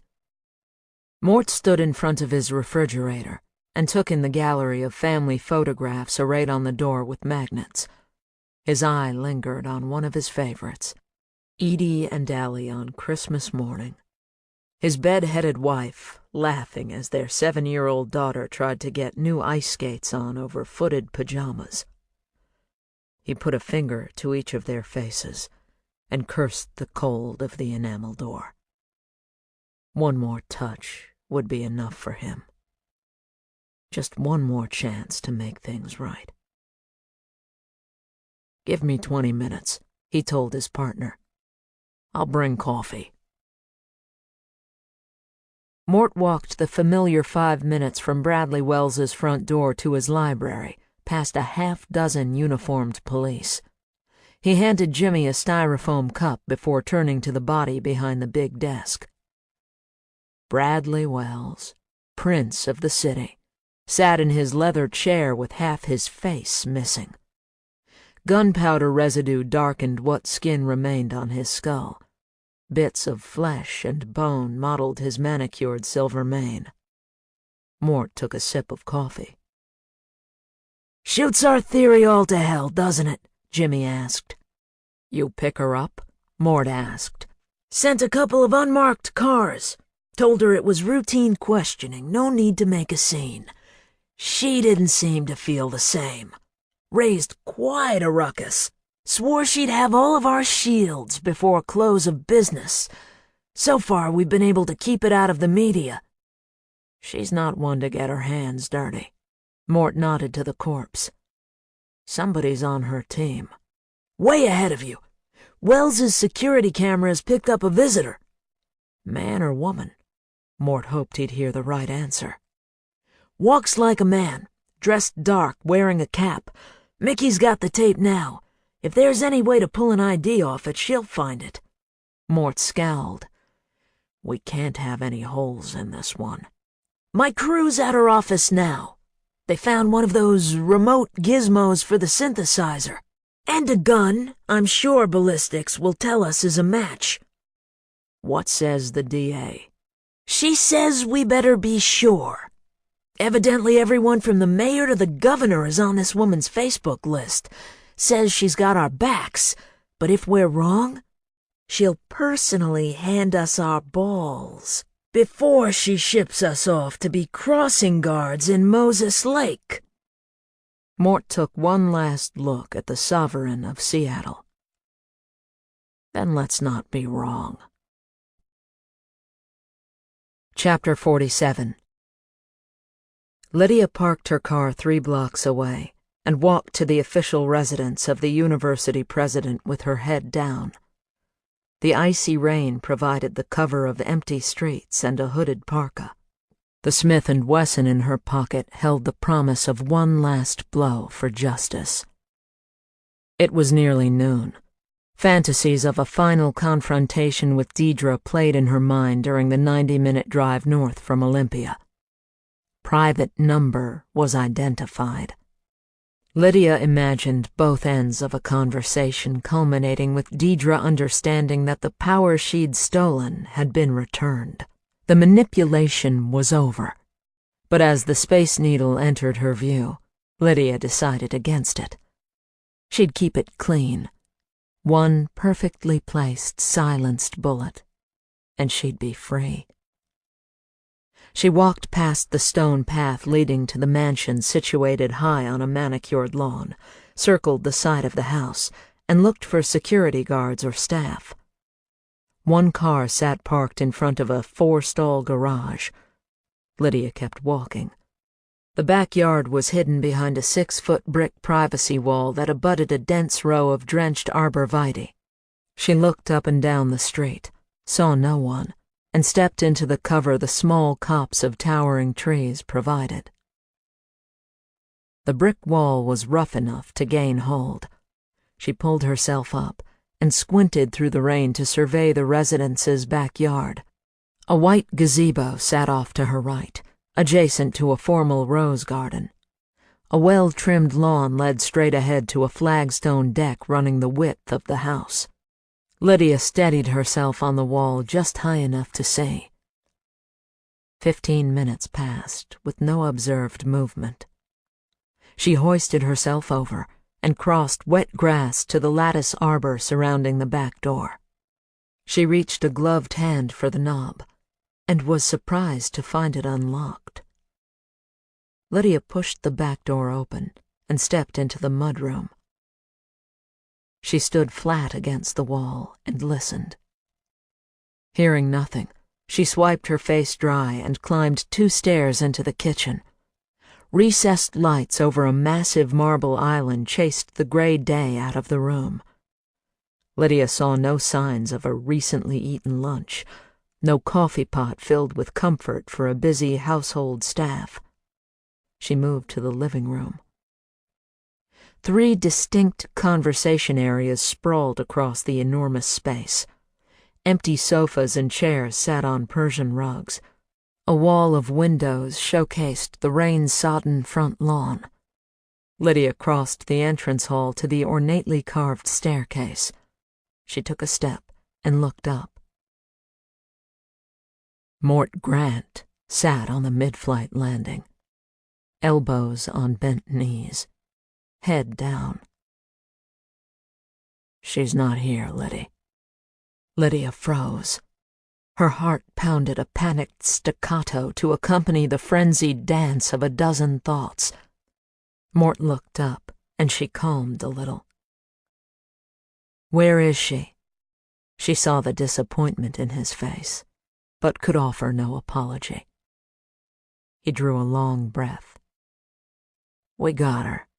Picked her up this morning for questioning in the murder of Bradley Wells." She swallowed hard. She wanted nothing more in that moment than to have the heaving breath burning in her chest be her last. "I want you to go, Liddy." Mort sounded tired. "Leave now. Don't go back to Olympia. Just turn around and disappear." Lydia took a step toward him, but his upraised hand stopped her. "I don't understand." Tears glistened in Mort's eyes. "I'm familiar with the fixer's body of work. I imagine it's been lucrative. I'm sure you've got access to various identities." He rubbed his hand through his graying hair. "How long have you known?" "I think some part of me knew a while ago.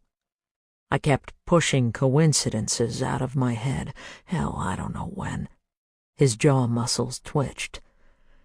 "But I know now. My guess is she's blackmailing you, right?" Lydia felt the sting of tears and blinked them away. "Please answer me, Liddy. You came here to kill her. What did she want you to do?" Her ears were ringing. Her bones ached. She wanted to be back home, sharing coffee with him and watching the morning roll in. "She wanted me to kill Cameron Williams, then wait for further instructions." Mort hung his head, his voice barely a whisper. "You killed Cameron." "I didn't say that." Mort snapped his chin up. His voice was stern enough to press her back to the wall. "Don't play games with me, Lydia. I asked you if you killed Cameron." Lydia's pulse pounded. For the first time in a long time, she could tell the complete and unvarnished truth. He'd listen. She stared silently at him, ashamed at her cowardice. His voice softened, a loving father teaching his daughter a life lesson. "You got used, Liddy. Or I should say, the fixer got used. You and Wally both. Poor Wally thought he was helping his mentor by hiring you. Who knows what the hell she told that kid?" Mort rested his cheek against his palm. "Hell, when I saw what Bastion did to that gorilla, I wanted to kill him myself. But why would she want Cameron dead?" "Jealousy?" Lydia choked out the word.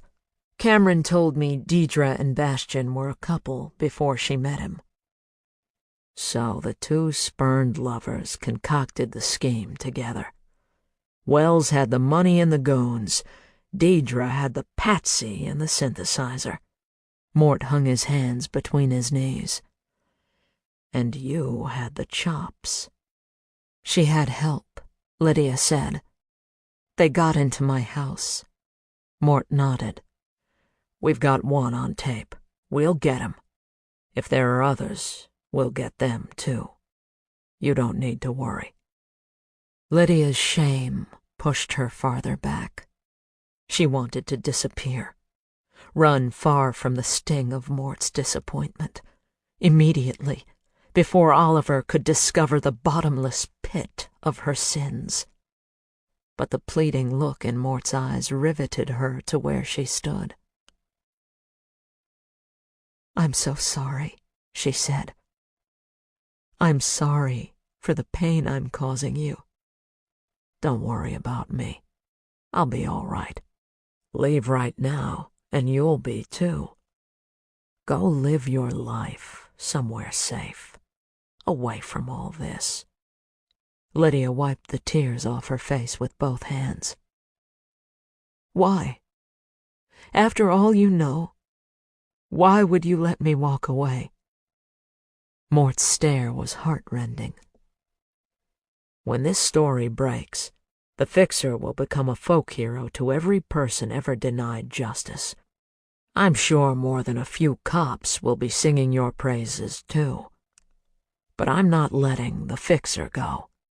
Mort's eyes fixed on hers. "I'm giving Peggy Denise Simmons a break. What's done is done. I know you thought you were doing something good for the world." He coughed his throat clear. "I promised I'd have your back, and I will. Now go." "Deidre knows who I am. She has recordings and photos." "She'd have to admit to hiring you. I'm betting she won't do that. If she does, well, I'm sure you can make yourself invisible." Mort stood and walked 3 steps down. "The important thing is, you'll be safe." Lydia's mind raced through her options. Could she start over?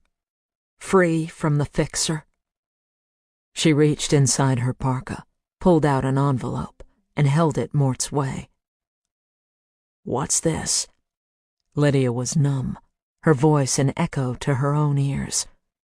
She felt far away, suspended above the scene, watching it play out. "It's an address. Go there and find Cameron Williams." "You hid her body?" Mort reached for the envelope. "That's not like the Fixer." She shook her head. Mort shrank in her field of vision, as though she were looking at him from the end of a long hallway.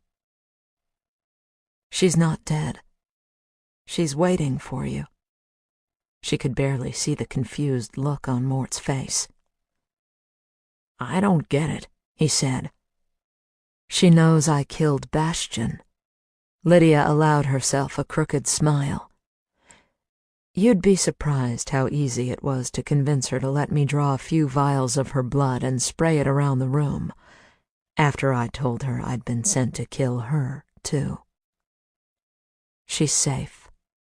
She knows to stay put until you come get her." A tear rolled down her cheek. "I'm not a murderer," she insisted. Mort held the envelope. The sadness on his face tormented Lydia. She wondered if what she felt was something like love. "I'll bring her home." His voice was hoarse with regret. "Now go. You'll have nothing to fear from Cameron. I'll make sure of it. Just go." "I'm not Allie, Mort. You're not responsible for saving me. And you couldn't live with yourself if you let me walk away from this. You know what you need to do. I won't go to jail." She pulled her revolver from her pocket. "You gonna shoot me, Liddy?" The hand that escorted so many to their deaths trembled with the weight of the Smith & Wesson. "Do what you need to do, please." The sound of footsteps interrupted their focus, and they both looked toward the kitchen. Lydia saw a man holding a revolver walking toward them. She turned her gun toward Mort. "Is this an arrest?" Her shame was replaced by despair. "You pretended to care long enough to distract me until your team showed up?" Mort descended the staircase and stood 5 feet from her. "You hear any sirens, Liddy?" He looked toward the intruder. "Hello, Carl. Mort watched the executive provost step closer. Lydia turned her own gun toward the red-haired man. "Well, what have we here?" Carl Snelling clucked his satisfaction. "This is all a bit too easy now, isn't it? God knows I'm in for a bit of luck after the day I'm having." "Put down your weapon," Lydia commanded. Carl held Lydia's gaze. He leveled his gun toward Mort's head. "You first, Fixer.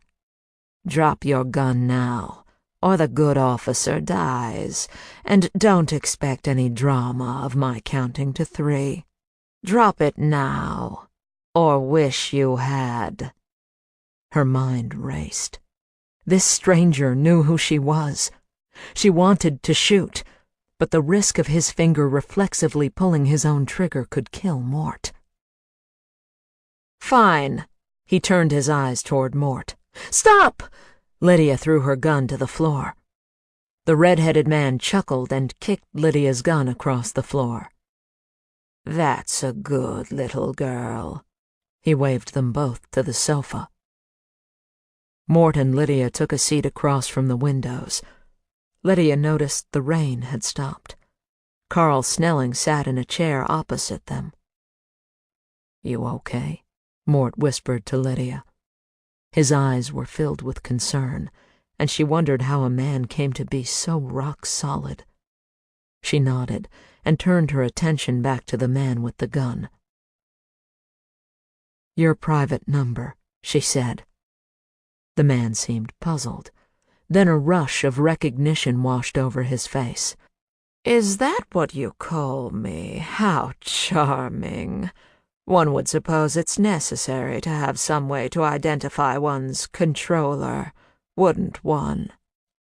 The screen announcing my calls would suffice, I'd imagine." He looked to Mort. "And you, Detective Grant.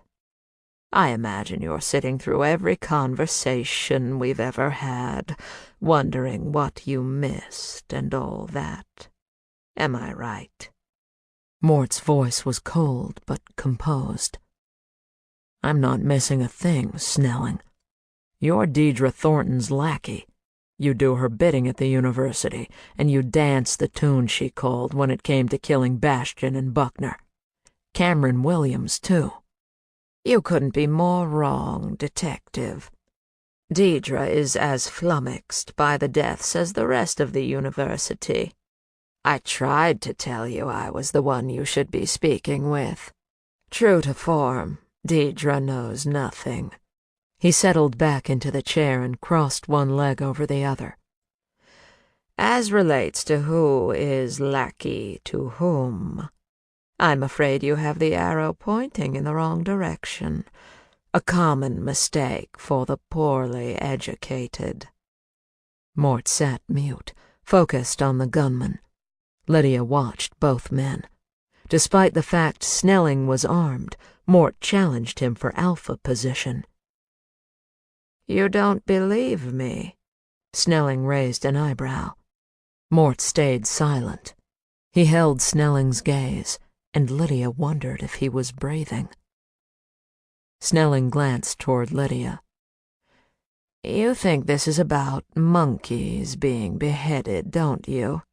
His grin held no mirth. "My poor, deluded Fixer, as it always is. This is about money." "What do you mean?" Lydia wanted to keep him talking. She needed time to think of a way to get Mort out of this. A way that guaranteed Snelling didn't leave the house alive. "Are you asking me to brag?" Snelling asked. He dropped the facade of congeniality. "Bradley Wells approached me. He must have sensed I knew how to get things done. He wanted to develop 400 acres of university property along the Lake Washington shoreline. He offered me $500,000 to convince Deidre to direct the board of trustees to sell it to him. I was offended, of course." He gave another of his frigid smiles. But when he upped his offer to $750,000, I reassessed my position. Deidre has always relied on me to keep the university running as she goes about, raising funds and seducing the legislature. And let's be frank, $750,000 would go far toward feathering my retirement nest. A civil servant's lot is a thankless one. But Thornton wouldn't play ball, Mort asked. "Ah, you see, you're wrong again, detective." As always, I was able to bring Deidre around. I phoned some numbers to make her think the university was on the brink of financial ruin. Wells played his part as the disappointed benefactor.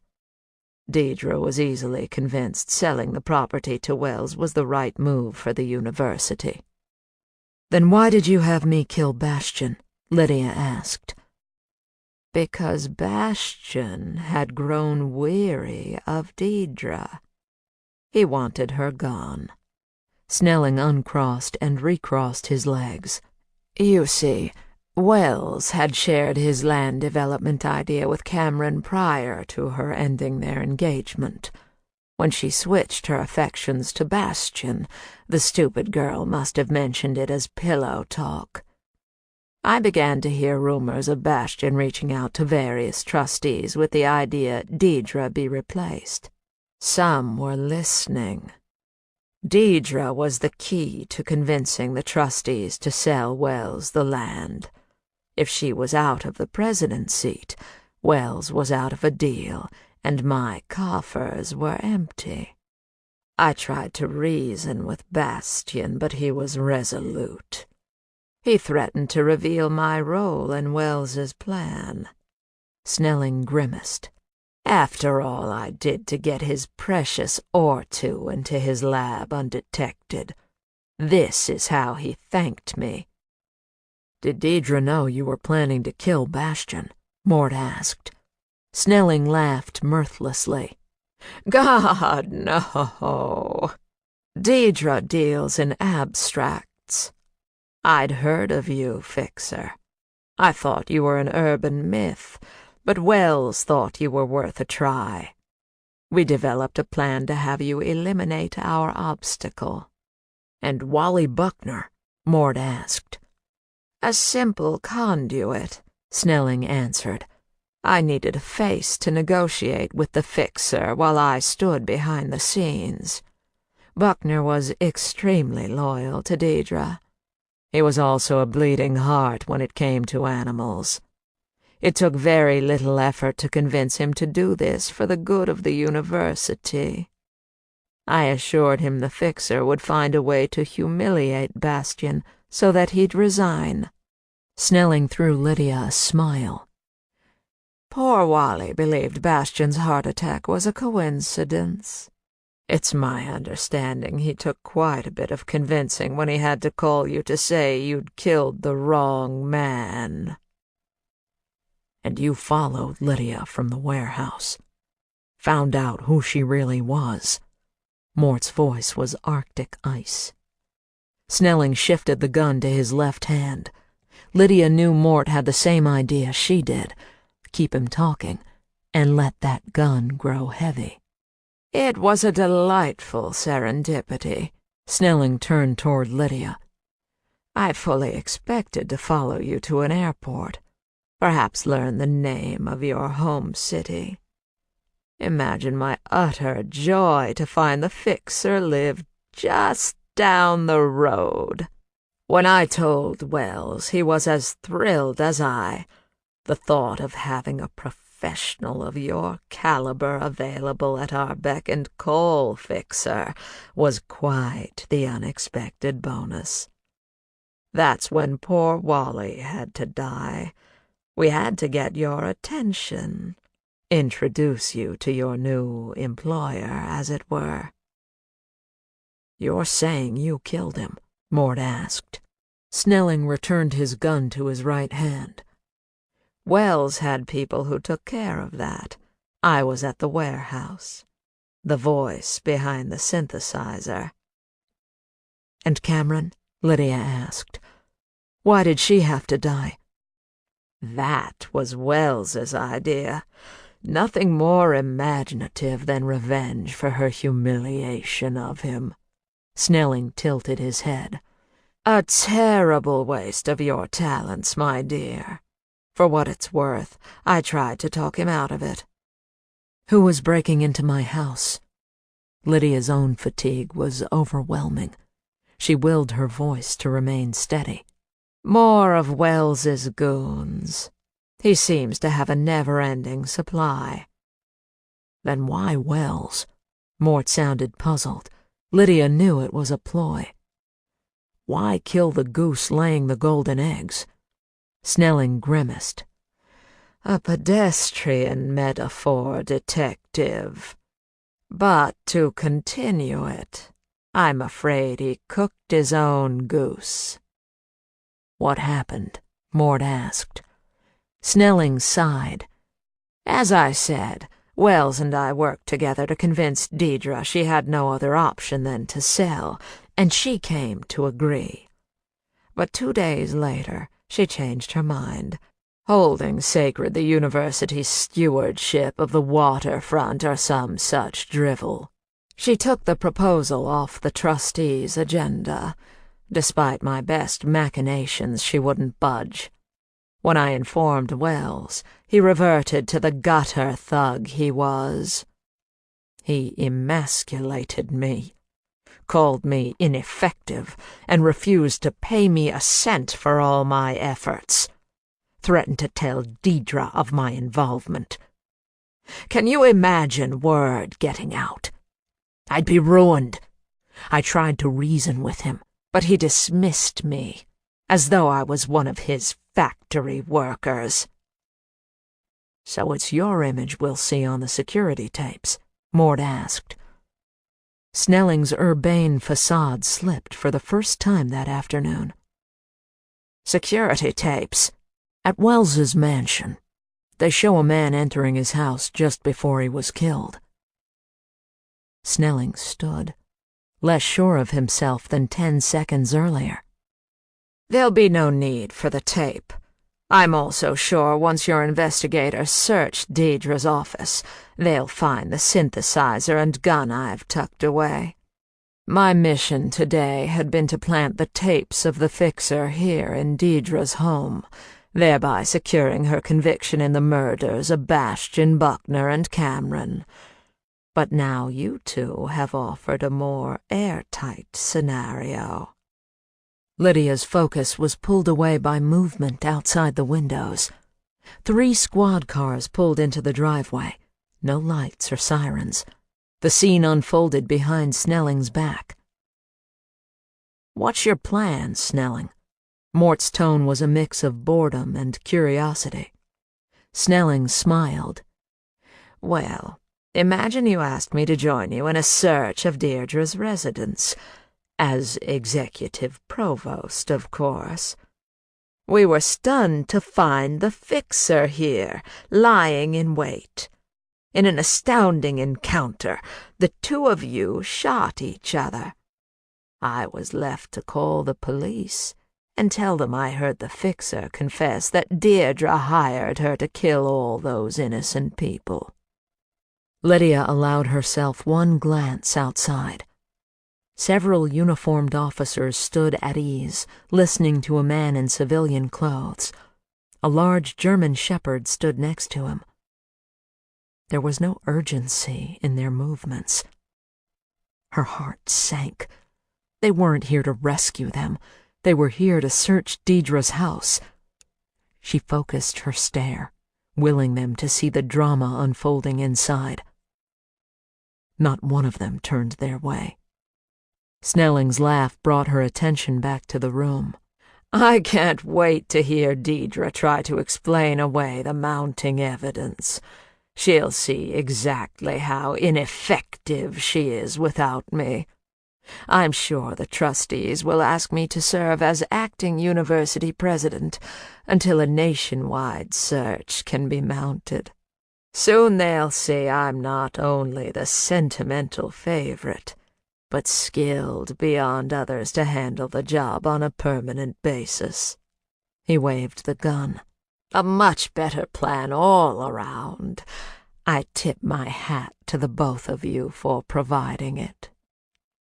Lydia yelled at the top of her voice. "The police are here! Drop your weapons, Snelling!" Her words kicked off a choreography of 3 independent dancers. Snelling turned toward the window, saw the police, and rushed back toward the foyer. Lydia tried to step in front of Mort at the same instant he lunged for Snelling's gun. Their stumble allowed Snelling the fraction of a second he needed to sidestep Mort. Snelling grabbed the detective by the collar, pulled him hard against his chest, and shoved his gun tight against Mort's skull. "Get out of here, Lydia." Mort's voice was strained by Snelling's tight grip. "Leave! Now!" The group outside hadn't moved. Lydia stared at them, paralyzed. 2 policemen sauntered toward the house. "Call them off!" Snelling screamed, "or Mort dies right here." "For God's sake, Lydia, run!" Mort's eyes were pleading, his neck strained against the noose of his collar. "You can make it." "Now, fixer!" Snelling's spit flew past Mort's ear. "Call them off!" Her left hand went to her throat. She watched Mort's face turn deep crimson as Snelling pulled the collar ever tighter. "Don't do this," Mort rasped. "Go!" She raised the wooden whistle and blew loud and long. She saw Mort wrest free at the same instant Snelling fired.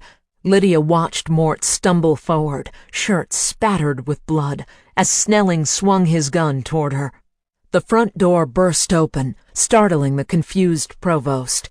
Mort reached his bloody arms toward Lydia at the precise instant a giant dog threw his 85 rock-solid pounds against the man gripping the weapon. Snelling fell to the floor as the gun exploded. 4 officers returned fire. Lydia saw it all in slow motion. She watched the plainclothes officer run straight to the German shepherd. He dropped to his knees. "Bruiser!" the man's voice drawled. A recording played at 1/3 speed. "He's okay!" She felt the searing pain in the back of her neck. She saw Mort reaching for her again. "Liddy!" She felt his arms catch her as they both drifted to the floor. She looked into his face, saw the pain in his eyes, his blood-soaked clothes. His contorted look of pain seared its way into her consciousness. Another sharp stab of pain brought the room back to normal speed. Yelling, stomping, the acrid stench of gunpowder. Mort pulled her into his lap. His warm blood dripped onto her face. "Hang on, Liddy." His voice was low and tender.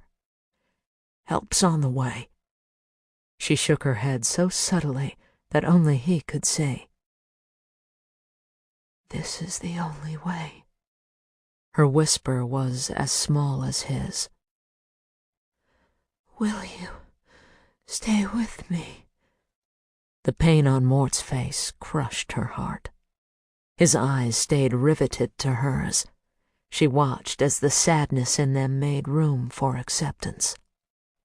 She gasped for breath and hoped he'd read her thin smile as brave. "Are you hurt bad?"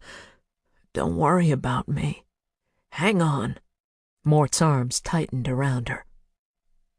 "Will you stay?" she repeated. "I'll stay," he choked.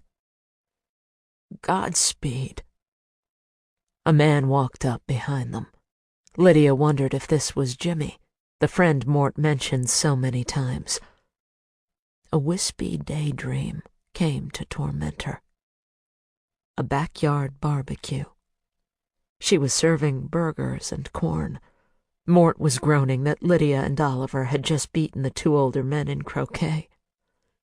Mort's grandchildren were calling her auntie. "Get that ambulance now!" the man with the dog yelled. They're 90 seconds away, Mort. Step outside, will you, Jimmy? He kept his eyes on Lydia. We're okay here.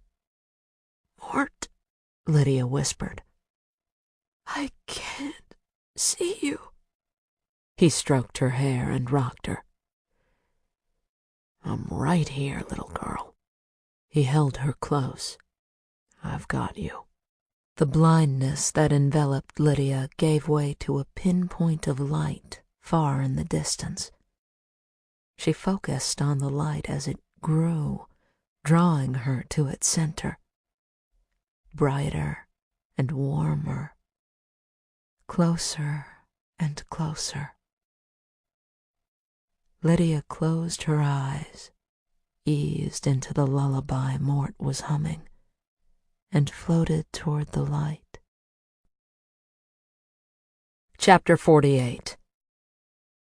First came the beeping. Steady, muffled. Then the smell. Antiseptic, harsh on the in-breath. Next, the sense of a warm cocoon. An awareness identified it as a heated blanket. A difficult swallow brought a bitter taste down the throat. An attempt to move. A non-responsive body.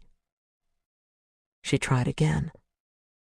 This time the back of her shoulders shifted a quarter-inch to the right and scratched against something rough. She wrestled weakened muscles and sticky ointment to work her eyes open. She blinked away a greasy blur. The light was blinding. She closed her eyes and tried to speak. Her voice didn't come. She tried again. A whimper rasped free. She opened her eyes a second time. A man sat by her bed, reading a newspaper.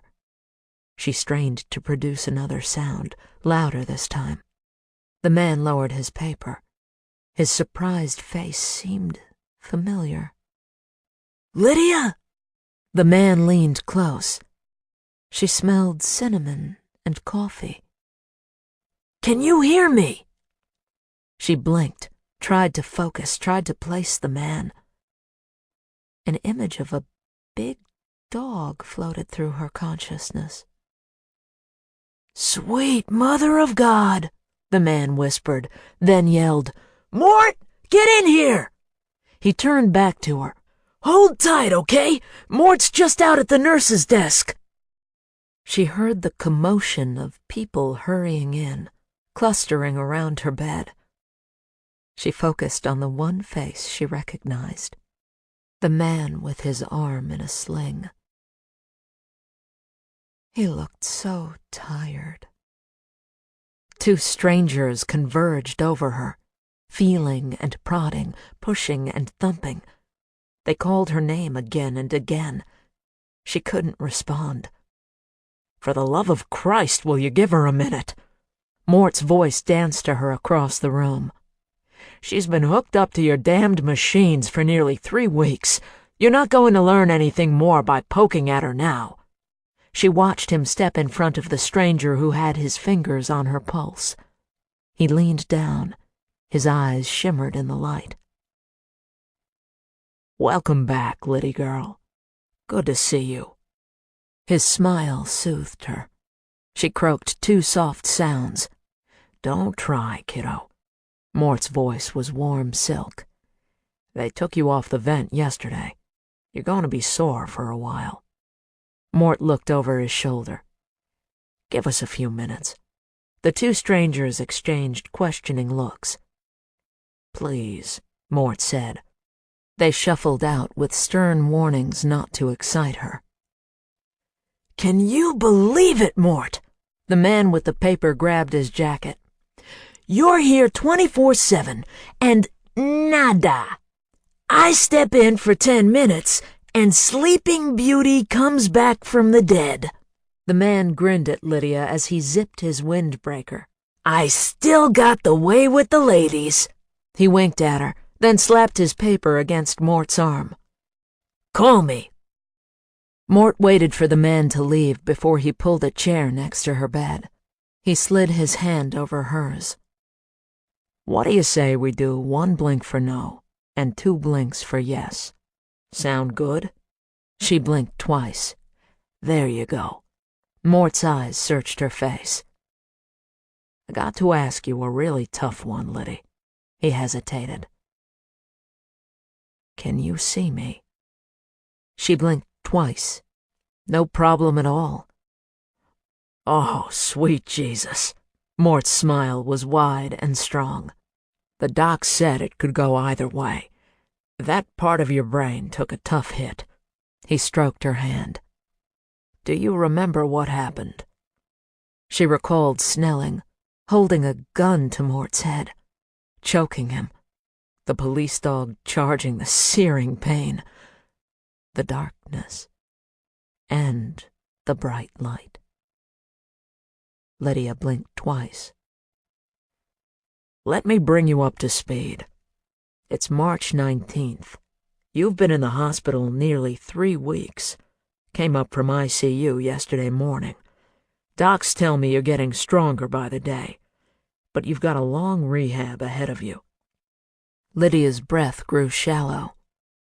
She wondered what was at the end of the rehab road. A tear escaped and slid into her ear. She couldn't lift her hand to wipe it away. Mort looked over his shoulder before leaning in close. Liddy, Snelling's dead. Cameron's back home singing your praises. She swears it was a stroke of genius for you to make up the story that you killed Bastian. Says she wouldn't have trusted you any other way. He brushed a hand across her forehead. Robbie's article's a hit, and the fixer's out of business. No one knows where she is. His voice was firm. Savannah's name has never been brought up. Your little Greta can rest in peace. Lydia's mind swirled with half-formed questions and broken thoughts. What ifs and hows. She couldn't mold them correctly. Couldn't speak them if she could.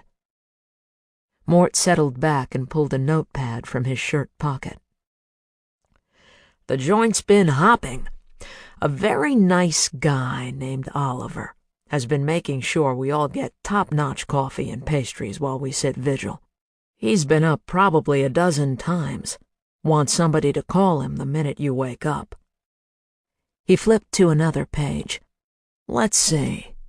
Some fellow named Hefe says to tell you he's starting work 1st of next month, and his wife is coming soon. A Deshandra Clemens nearly got herself arrested when the nurses told her you weren't ready for visitors. Says she heard your story on the news and knows you were too busy fighting crime to remember details. I'm supposed to tell you she forgives you. His eyes scanned the sheet. The list goes on. Looks to me like you're very well loved. Another tear escaped. This time Mort grabbed a tissue, leaned in and wiped it away. It's done, Liddy. The case is closed. The fixer's identity died with Snelling. He looked deep into her eyes. Let's bury her along with him. Lydia struggled for breath. Her heart pounded in her ears. She was so dizzy. She closed her eyes against the power of his gaze. Let it be done. The pain, the loneliness, all of it. Let it be done. Let's see how little Peggy might have turned out if she didn't have to go it alone. She felt his hand caress the top of her head. She opened her eyes and looked at the only man who knew all she was and all she'd done. She scanned his eyes, his face, and let the emotion she saw sink in for a few long moments. She fought the urge to protect herself, to run. It's springtime, Letty. Time for new beginnings. Can you trust me? Mort reached for her hand. She thought of her home, the birds, the squirrels rousing from hibernation, darting through her trees. She thought of coffee with Oliver, maybe on her deck. She summoned the strength to squeeze his warm fingers and blinked twice. This concludes The Fixer by T.E. Woods, narrated by Christina Delane. Copyright 2013 by Teresa Woods. This unabridged audiobook is published by arrangement with T.E. Woods, care of Levine Greenberg Rostan Literary Agency, and was produced in the year 2016 by Tantor Media Incorporated, a division of Recorded Books, which holds the copyright thereto. Please visit tantor.com for more information on our growing library of unabridged audiobooks